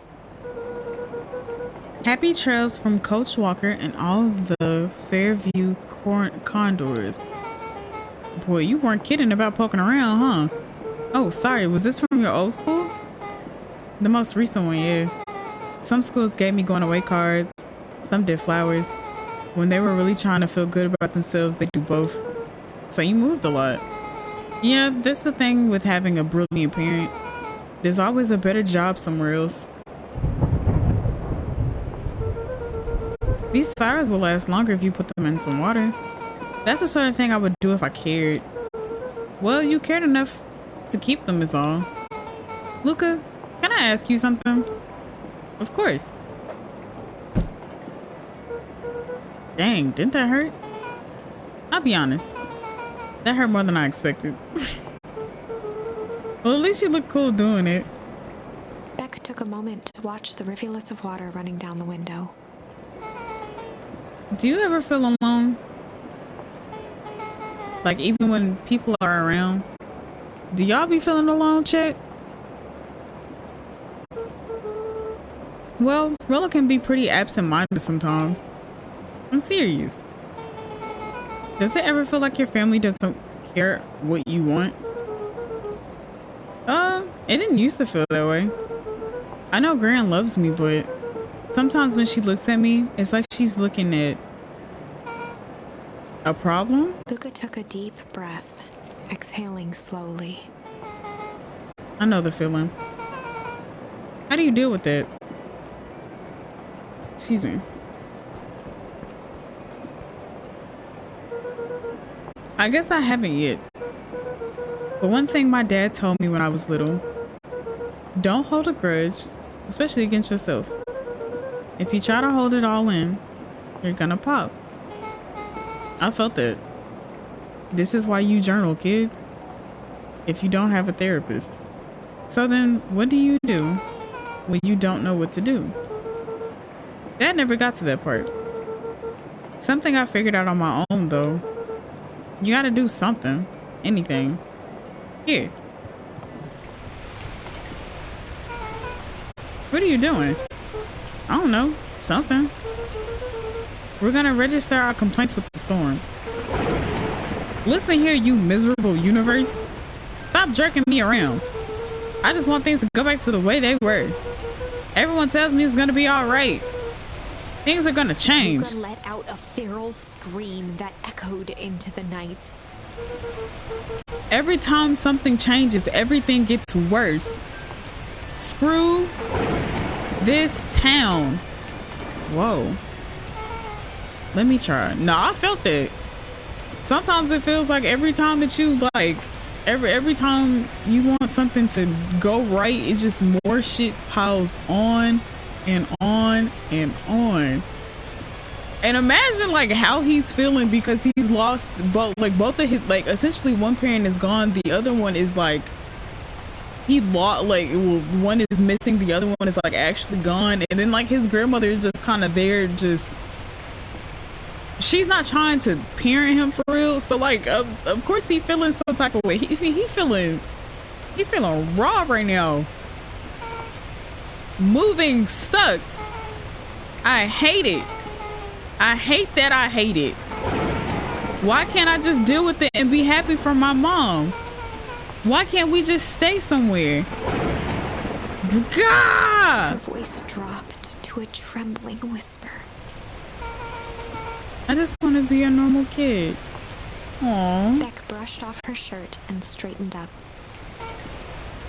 Here. Wow, I actually feel a little better. As abruptly as it began, the storm abated. Thanks. I needed that. Me too. I should head out before the rain starts up again. Sure, I'll walk you out. See you and Rolo at the festival? Sounds good. Luca, don't let the universe jerk you around. Beck gave Luca a light thump on the arm before heading in. Chapter 5. So we're further now. Friendly feud. The air was heavy with the hard rain's residue. The smell of wet things. Despite his dreary surroundings, Luca felt at peace. He'd never shared those details about his dad with anyone. Not even Rollo. But it's not like this changed anything. Rollo was still his best friend. Adding Beck to the group would help balance things out. Everything's better in threes. This is what Luca told himself as he headed to the treehouse. It's a lie. It's a lie. It's a motherfucking lie. Okay, let's go see if we can go see Rollo now. Hey there, Dawn. Hey, Dawn, tracking down a lead? You bet. I heard a juicy new rumor. Turns out when Sharper died, he left behind a peculiar last will and testament. Peculiar how? He didn't just give his kids an inheritance. There were conditions. Like what? The document stipulated that Eris had to take on a child as her ward. So that's why Solomon is here. A kid our age who just showed up to town one night with a lawyer. Solomon? Bingo. So Eris was forced to take care of him? Yep, or she would have lost everything. Why would Sharper care so much about some random kid? Rumor has it, old Sharper sold some wild oats. That explains the way Eris treats him. Poor Solomon. How did you find all this out? Good reporter never reveals their source, Luca. She's like 12. Why did she know this? Who is she talking to who told her this information? And why are children, you know what? They in middle school, when we was in middle school too, a lot of wild shit was said, so I ain't even gonna hold it past them. Now let's go see our bestie. She's still in her book. He met his old friend's eyes and was greeted with nothing but ice cold anger. Heavens, this is no time for fractured friendships. I think she's like the foreshadower of our stories. Oh, excuse me, what are you doing? Just sucking up for the night, sir. Oh, wonderful. I can only assume this means all festival preparations have been completed ahead of schedule. Not exactly, sir. The storm set us back a bit. It's getting late, so we all decided to. You all decided? Yes, sir. I was unaware that your job involved deciding things. We are all here at Perennial Harvest because we believe in creating a better future, yes? Yes, sir. Very much, sir. Do you want me to be the one to tell this town that we failed them? No. That we gave up because of a little rainstorm and we got all sleepy? Of course not, sir. Good. Then it's decided. Yes, sir. We'll work till the task is done. See that you do. Our harvest awaits. I don't like him. After seeing like the endings that I saw, I feel like we weren't supposed to go that far neither, so. Rolo, are you still up there? I'm sorry, Rolo isn't accepting visitors at the moment. Come back, never. Luca had only ever heard him speak in this stiff yet gentle tone a few times, and it always meant one thing. You're upset. Oh, what makes you say that? Maybe because my best friend abandoned me for no reason? I didn't abandon you. I'm just a little late. Rolo scoffed. The rain held me up. Liar. You weren't even home. What? The storm got bad and I got worried, so I went looking for you. Imagine my surprise when I made it to your house and you weren't there. I hadn't made it back yet. I'm not a fool, Luca. It doesn't take all day to deliver jam. No, the storm rolled in out of nowhere and I got stuck after dinner at Beck's Luca house. stumbled on his words, knowing he'd said too much. I mean, you can have more than one friend. People have more than one friend all the time. Like, Beck? Dinner? What the heck is a Beck? She's a new kid in town. She's actually kind of cool. You like her. She needed help convincing her parents that she made new friends. Excuse me. New friends? I spent all day waiting for you, and you were off making new friends? It's not like that, Rolo. You know. While I was waiting, I made some upgrades to mission control. It was gonna be a surprise, but you took so long, the storm knocked it all down. Just like you knocked down our friendship. What does that even mean? Luca became instinctively angry in response. Both boys were now shouting across the distance. Oh my god. It means you're a bad friend. You don't care about me. That's like a very large leap in logic. I get it. I get it. But y'all don't have cell phones. Of course I care, you ass. I knew I'd get in trouble waiting so late for you. But I kept my word. Cause that's what friends do. Oh wow, what a noble sacrifice you made. Easy for you to say. Your grand doesn't even care.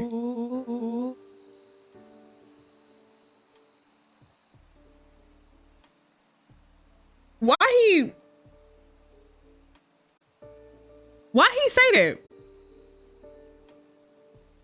He didn't even have to say that. You can stay out as long as you want. No, for real. You can stay out as long as you want. And you wouldn't even get in trouble. Seriously? You're acting like I chose this? If that's what you think, then maybe you're the bad friend. His tone changed to a calm, yet nah, he took more it there for real. intense anger. Maybe Pa is right. Storm brings more than water. This one brought out the real Luca. Stop quoting your Pa's nonsense like it means anything. Yeah, well, at least my Pa is still around.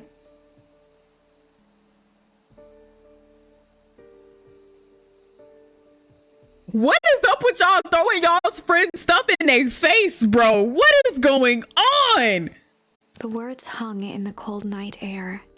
Rollo's stomach dropped, knowing he'd crossed a line. Like, there was no reason for him to say that! But it was too late. Luca, good night, Rollo.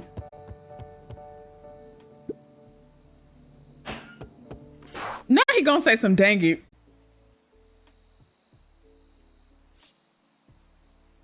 That's so shitty, bro. That's so fucking shitty. That's so shitty. Hold on, wait, did I miss the little prompt thing? Yeah, okay, we already seen that one. If Rollo thinks I'm still going to the festival with him, he can shove it.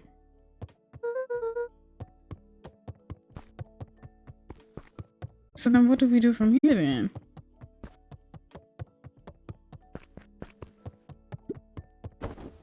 Luca dug through his old stuff, not even sure what he was looking for.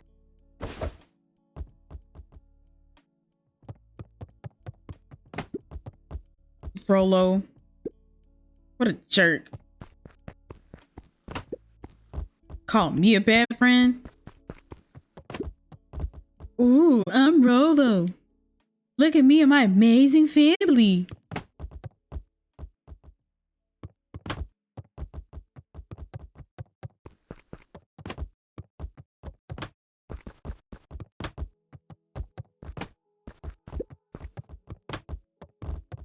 So can I just, okay, so I can get in bed now.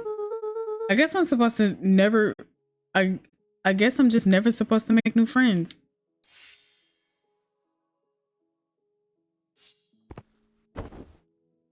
You see how many times this child has cried because somebody has either brought up that like something about people very close to him and said some bullshit. Why would you, as his best friend, even say some shit like that when you know how hard it is for him? That's some bullshit. Luca? Gran cooed gently from the hallway. You slept straight through breakfast. Luca, are you alright? I'm fine. Just don't feel like getting up yet. Okay, I'll leave this oatmeal by the door. I've got to run out and take care of some things. Okay. I'll be back later to check in. Sure. Luca just wanted to be alone. He waited to hear the sound of the front door closing. I ain't gonna hold y'all. I gotta go back and see what break does. Because if it breaks right there, we might be able to, you know. I bet Rollo's still gonna go to the festival. He's gonna be miserable.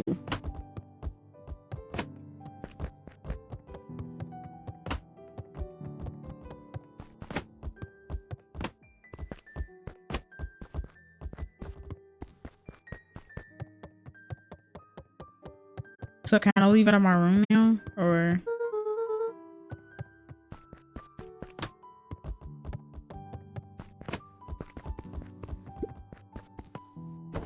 Luca dozed off again.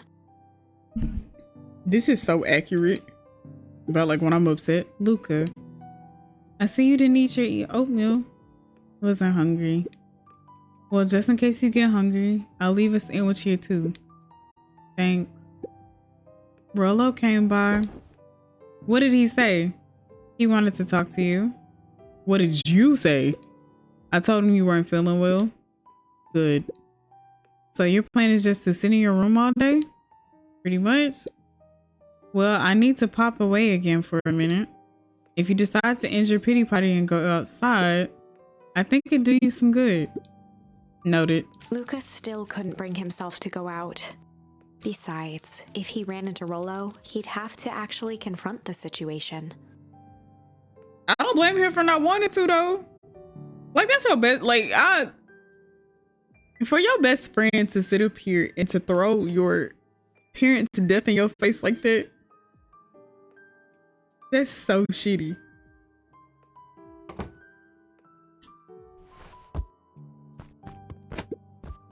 There's never anything interesting at the festival anyway.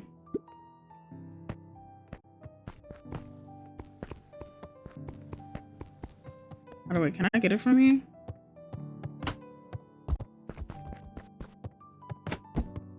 There we go. The Adventures of Hank Atomic. The complete first Luca volume. carefully opened the cover and began to read. Rollo had received it for his birthday.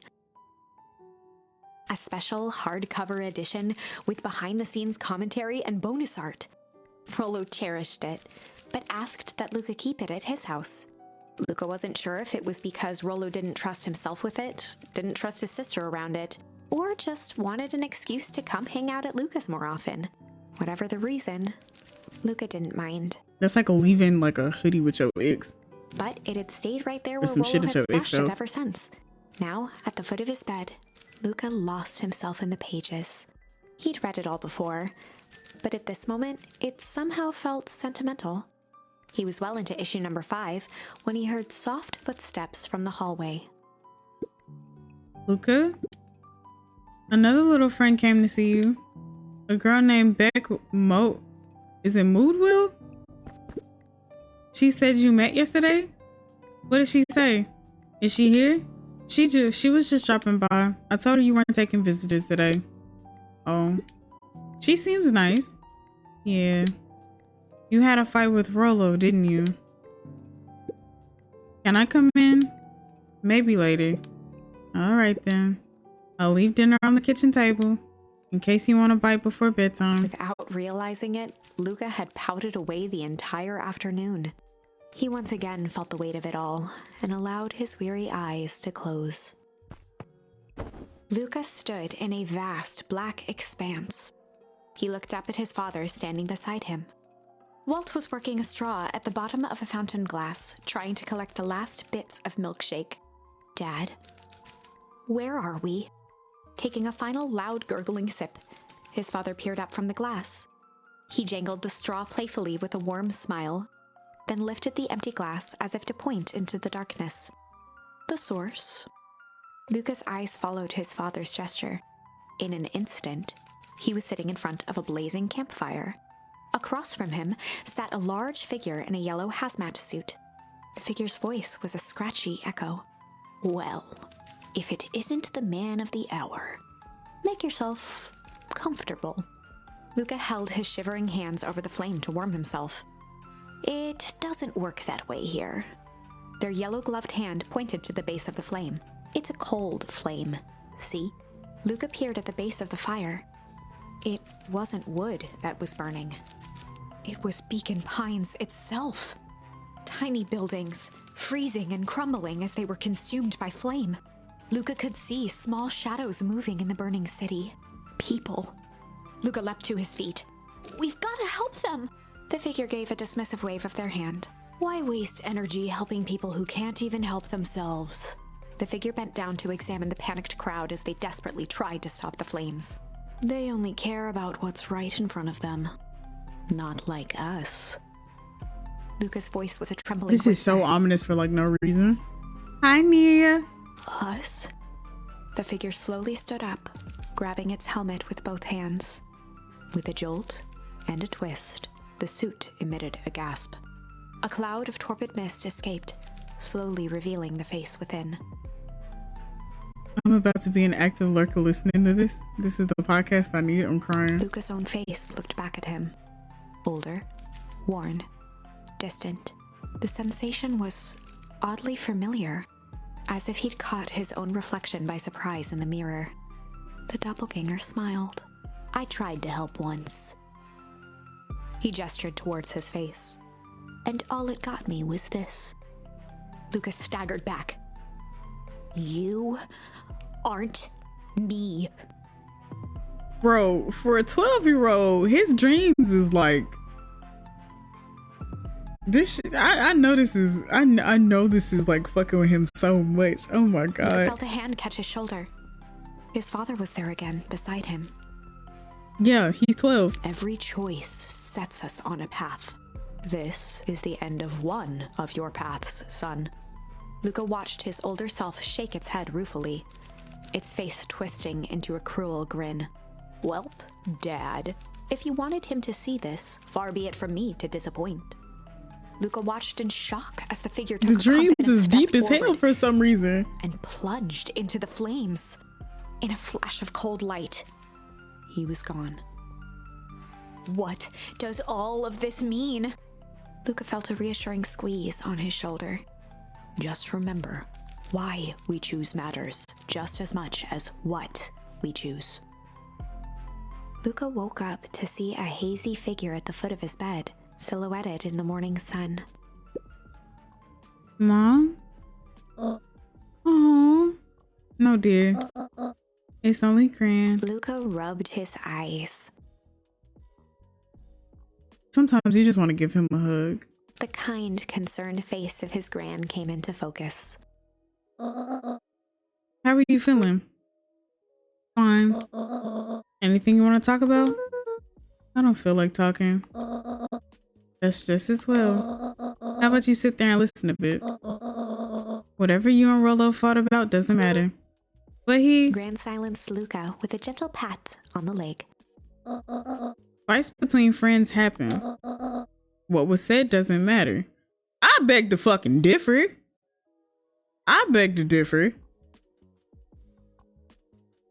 But I'm gonna see what the rest of what she says. The important thing is that it's not the last thing you ever say to each other.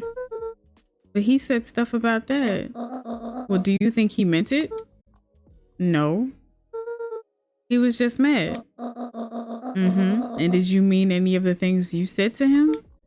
No. Good. One must appreciate friends in their best moments and accept them in their worst.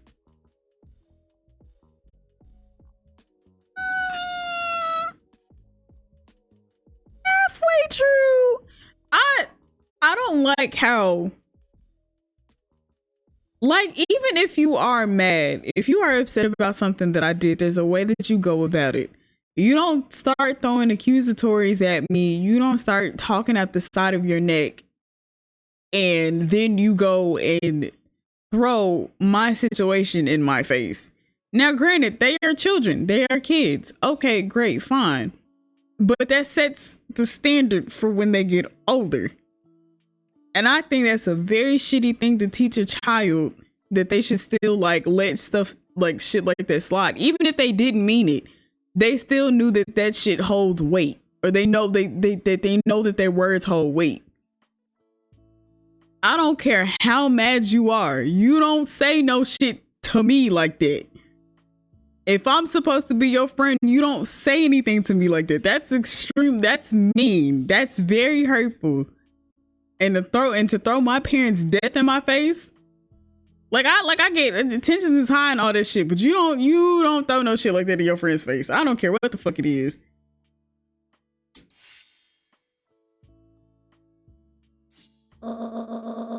Now get your little butt out of bed. The festival's today. You don't want to miss that, do you? I guess not. Seems like a good opportunity to make amends with Rollo, doesn't it? Luca gave a reluctant nod. So buy him a corn dog and apologize. Girl, what? But he's the one that, what did I just say? Girl, I'm not gonna buy him shit. And then even then, he knows what he did is wrong. He should be the one that's coming to me to try to apologize. Even though he wanted to talk yesterday, I ain't want to talk. But like, I'm not gonna go out of my way to buy him shite. Buy him a corn dog. That's the good boy. Everything's better with corn dogs. I also disagree. Everything's better with funnel cake. I need to get going now. I got some last minute festival business to take care of. I'll come find you at the fountain a little later after lunch. All right. I love you, Luca. Love you too. Luca took a deep breath. Okay. Chapter 6. Through thick and thin. Oh, for her to like any other time act like she doesn't care or like act like she's reluctant to come and see something, like see about us and stuff like that. That's a really like that like, and the first thing you want me to do is accept an is like go and buy the person who said something about my father in vain a corn dog. Girl, fuck you. Despite Luca's bitterness, Gran was right. He needed to hash things out with Rollo. A big fight changes the nature of a friendship. Whether, in the end, it is for the better or for the worse, all comes down to understanding. If one is not careful, the same familiarity that builds the strongest of bonds can become the wrecking ball that shatters them. Luca emerged from seclusion, taking in the crisp festival air. But the events of the day weren't on his mind. He had to find Rollo.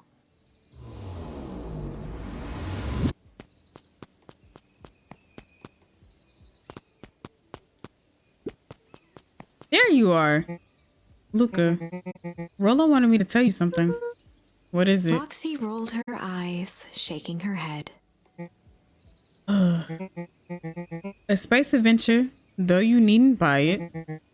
If ye be brave, go somewhere quiet. Roxy, I don't. It's a riddle, Luca. He wants us to go to the library. My goofy brother wants you to find him. Luca looked down and kicked at the dirt. Look, I know you two had a fight. The only thing more annoying than my little brother is my little brother without his best friend. So I'm doing him this one favor. Now I need one favor from you. Whatever it is that went down between you two, squash it.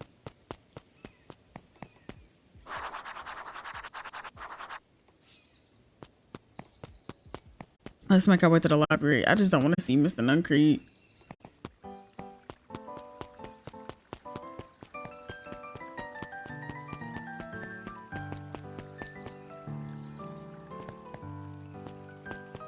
That's so shitty, bro. It's so fucking shitty. Who is this? Piper, you're actually taking a break from studying. I wanted to see what all the festival fuss is about. But I can't help but notice. You still brought your backpack full of books. Luca, backpacks can carry a lot more than just books. True, true. So what you got in there? Books. I love it just the fuck that.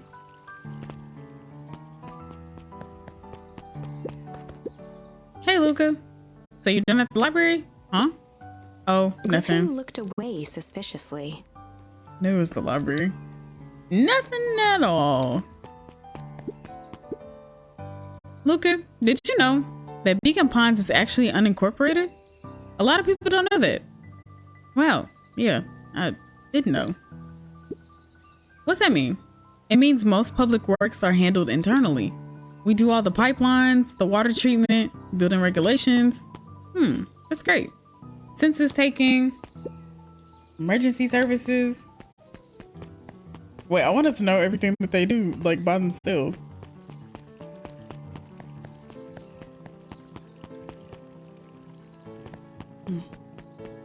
Oh, Dawn. I love talking to Dawn now. I got a question for you. What do you think this whole festival is for? The way I figure it, Perennial Harvest is trying to win over the town.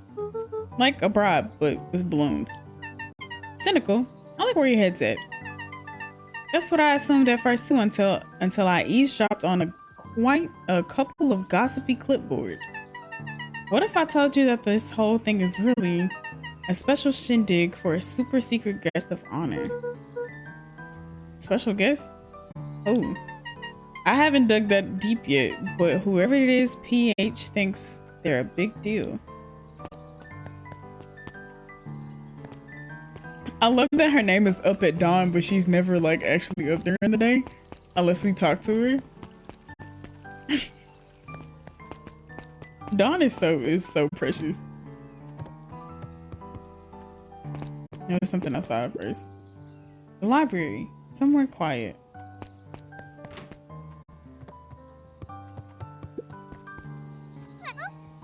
Hey, Luca. Kato's eyes lit with excitement. I've been expecting you. Bravo on deciphering the first riddle. Is this the rule of 3?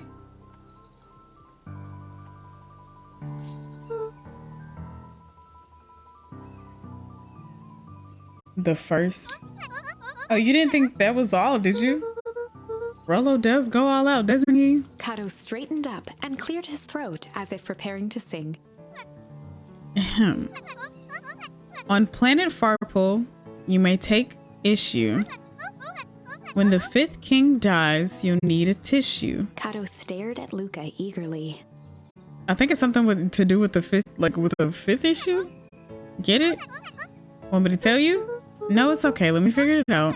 Alright, when you find it, bring it here to be verified. And if you do decide you want the hint, the offer still stands.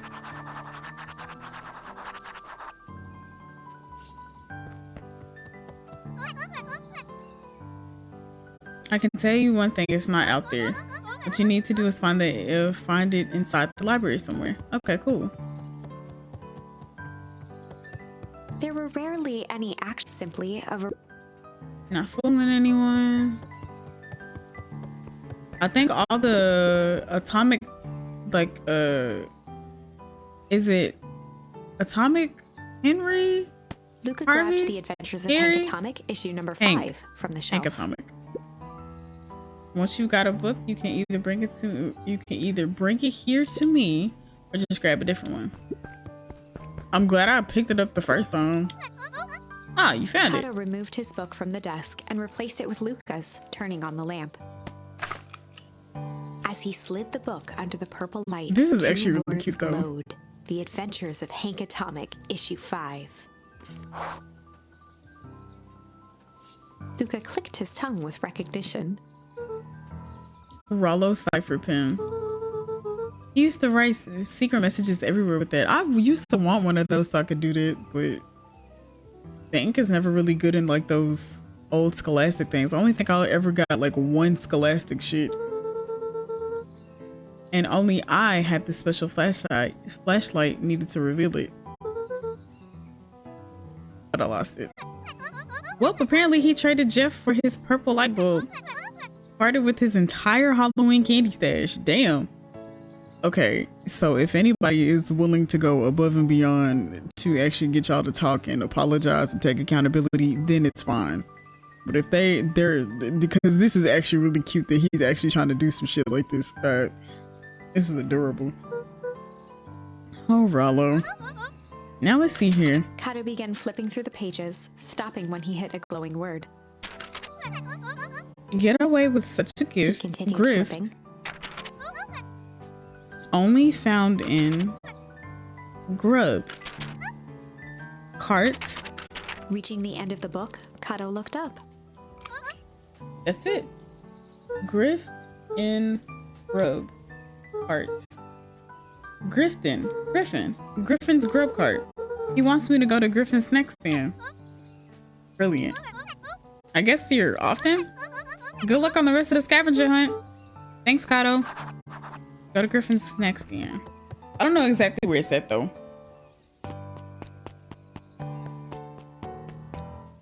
I don't even know what time it is. We're gonna finish out these riddles and then I'm probably going. We're gonna find somebody to raid.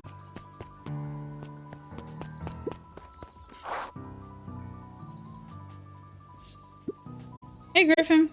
Did Rollo Before come? Luca could finish his sentence, Griffin handed him a corn dog. Oh, that's it? Bought and paid for it. Enjoy. That's...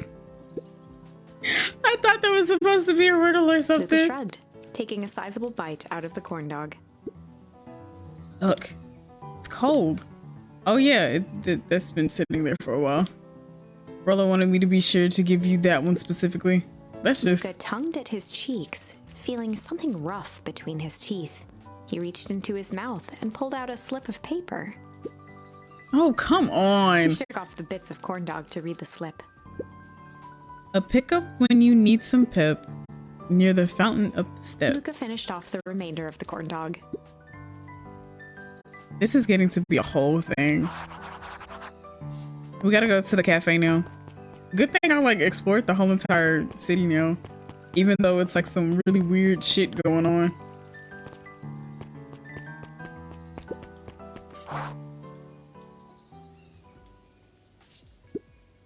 There you are, Luca. There's no way I'm actually doing this. It's way below my pay grade. Oh, come on, you big stiff. Let the kids have some fun. Fine. But Rollo owes me one. Lumi waved his hands around sarcastically as he began. What takes flight but has no wings? Your final task of friendship brings. See, that wasn't so hard. Not the little muscle. Ugh, I feel so cheapened somehow. I think it's sweet. What takes flight but has no wings? Your task of friendship brings. Good luck, Luca. Hey, Coco. How you doing? I feel like... Okay, this one I might get stumped at. Never mind, he's right. Hey. Hey. Did you find the comic book? Yep. And you got the corn dog? Yeah. Well then, pretty good. How are you today? I'm good. I just wanted to do a little a little birthday stream for myself. This is like my gift to myself because I've been wanting to play this game for like so long.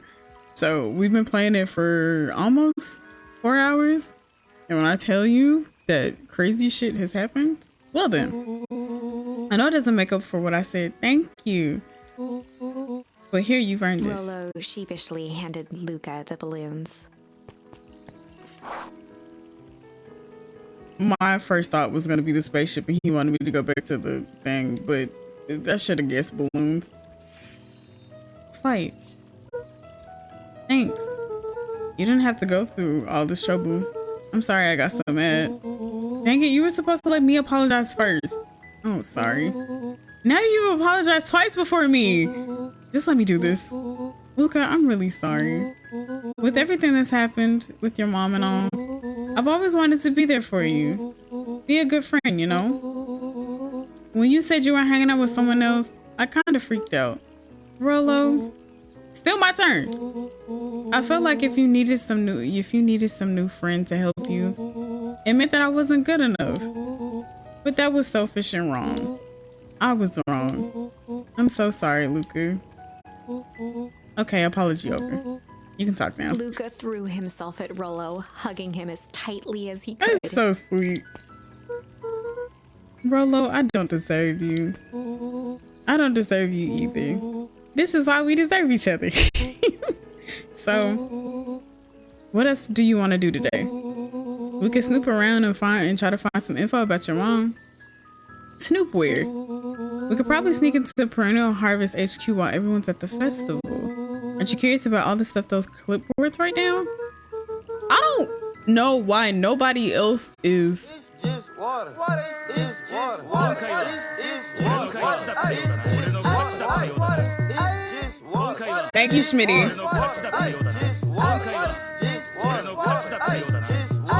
Schmitty, please.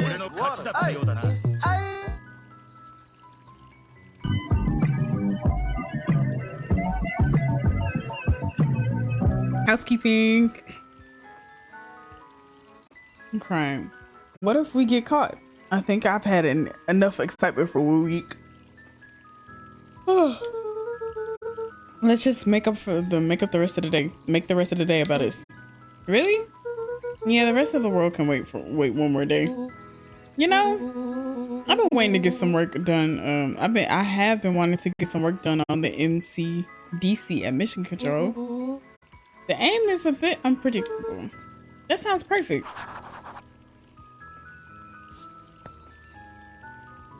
Okay. Yeah, I think that's a good place to end. Can I? Damn, do I have to go through the whole entire thing? Or does it stay open?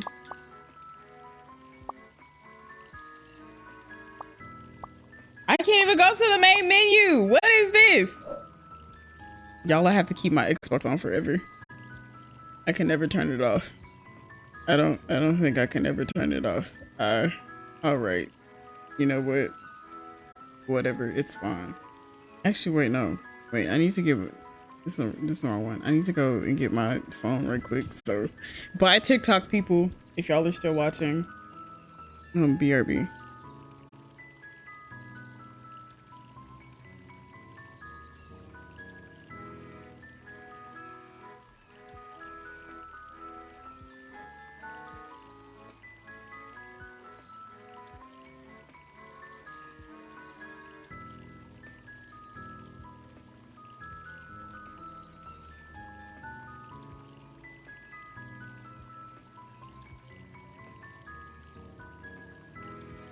I just got here. Look up, not you leaving.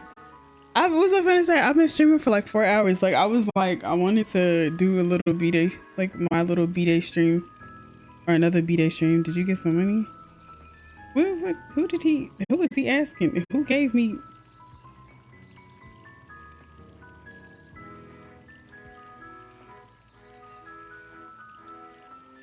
No, wait. So many people had texted me and all this stuff. So thank you. I don't think so.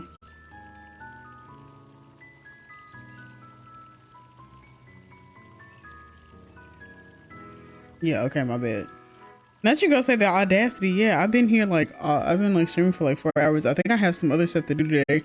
Hopefully they're not upset with me. So we go see who to raid out to. Oh, Valentine's still on. We can go see Valentine. Okay, bet.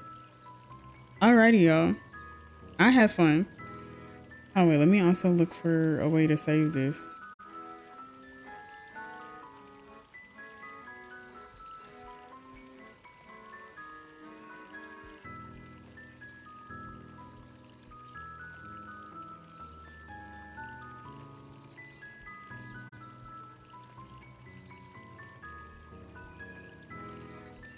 I want to see if I can save it. If I can, you know.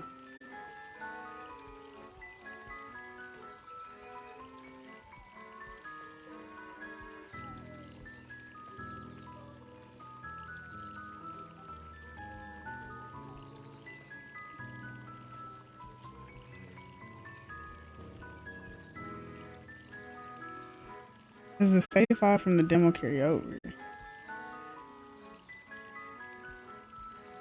Okay. We gonna assume that it's fine. If it's not fine, I'll just play it. Like, we can play it over again, and I can explain everything again. We gonna possibly gonna like speed run the shit if I remember the stuff again. All right. But thank y'all so much for hanging out with me today. Don't paint. Don't give me that. Thank y'all so much for hanging out, and thank you again for all the birthday wishes and stuff. I really appreciate it. I'll be back next week. Wednesday. Yeah, I should be back Wednesday. It's either we're gonna play some more Beacon Pines or we're gonna go back and play more Fallout New Vegas, because Fallout New Vegas I can just aimlessly talk and wander around. I think we got a companion, and we got Boone as our companion now. Yeah. Y'all stay safe, y'all drink water, and y'all get you something to eat. Y'all go eat, because I know some of y'all haven't eaten. I love y'all. I appreciate y'all so much. And I'll see y'all later. Bye.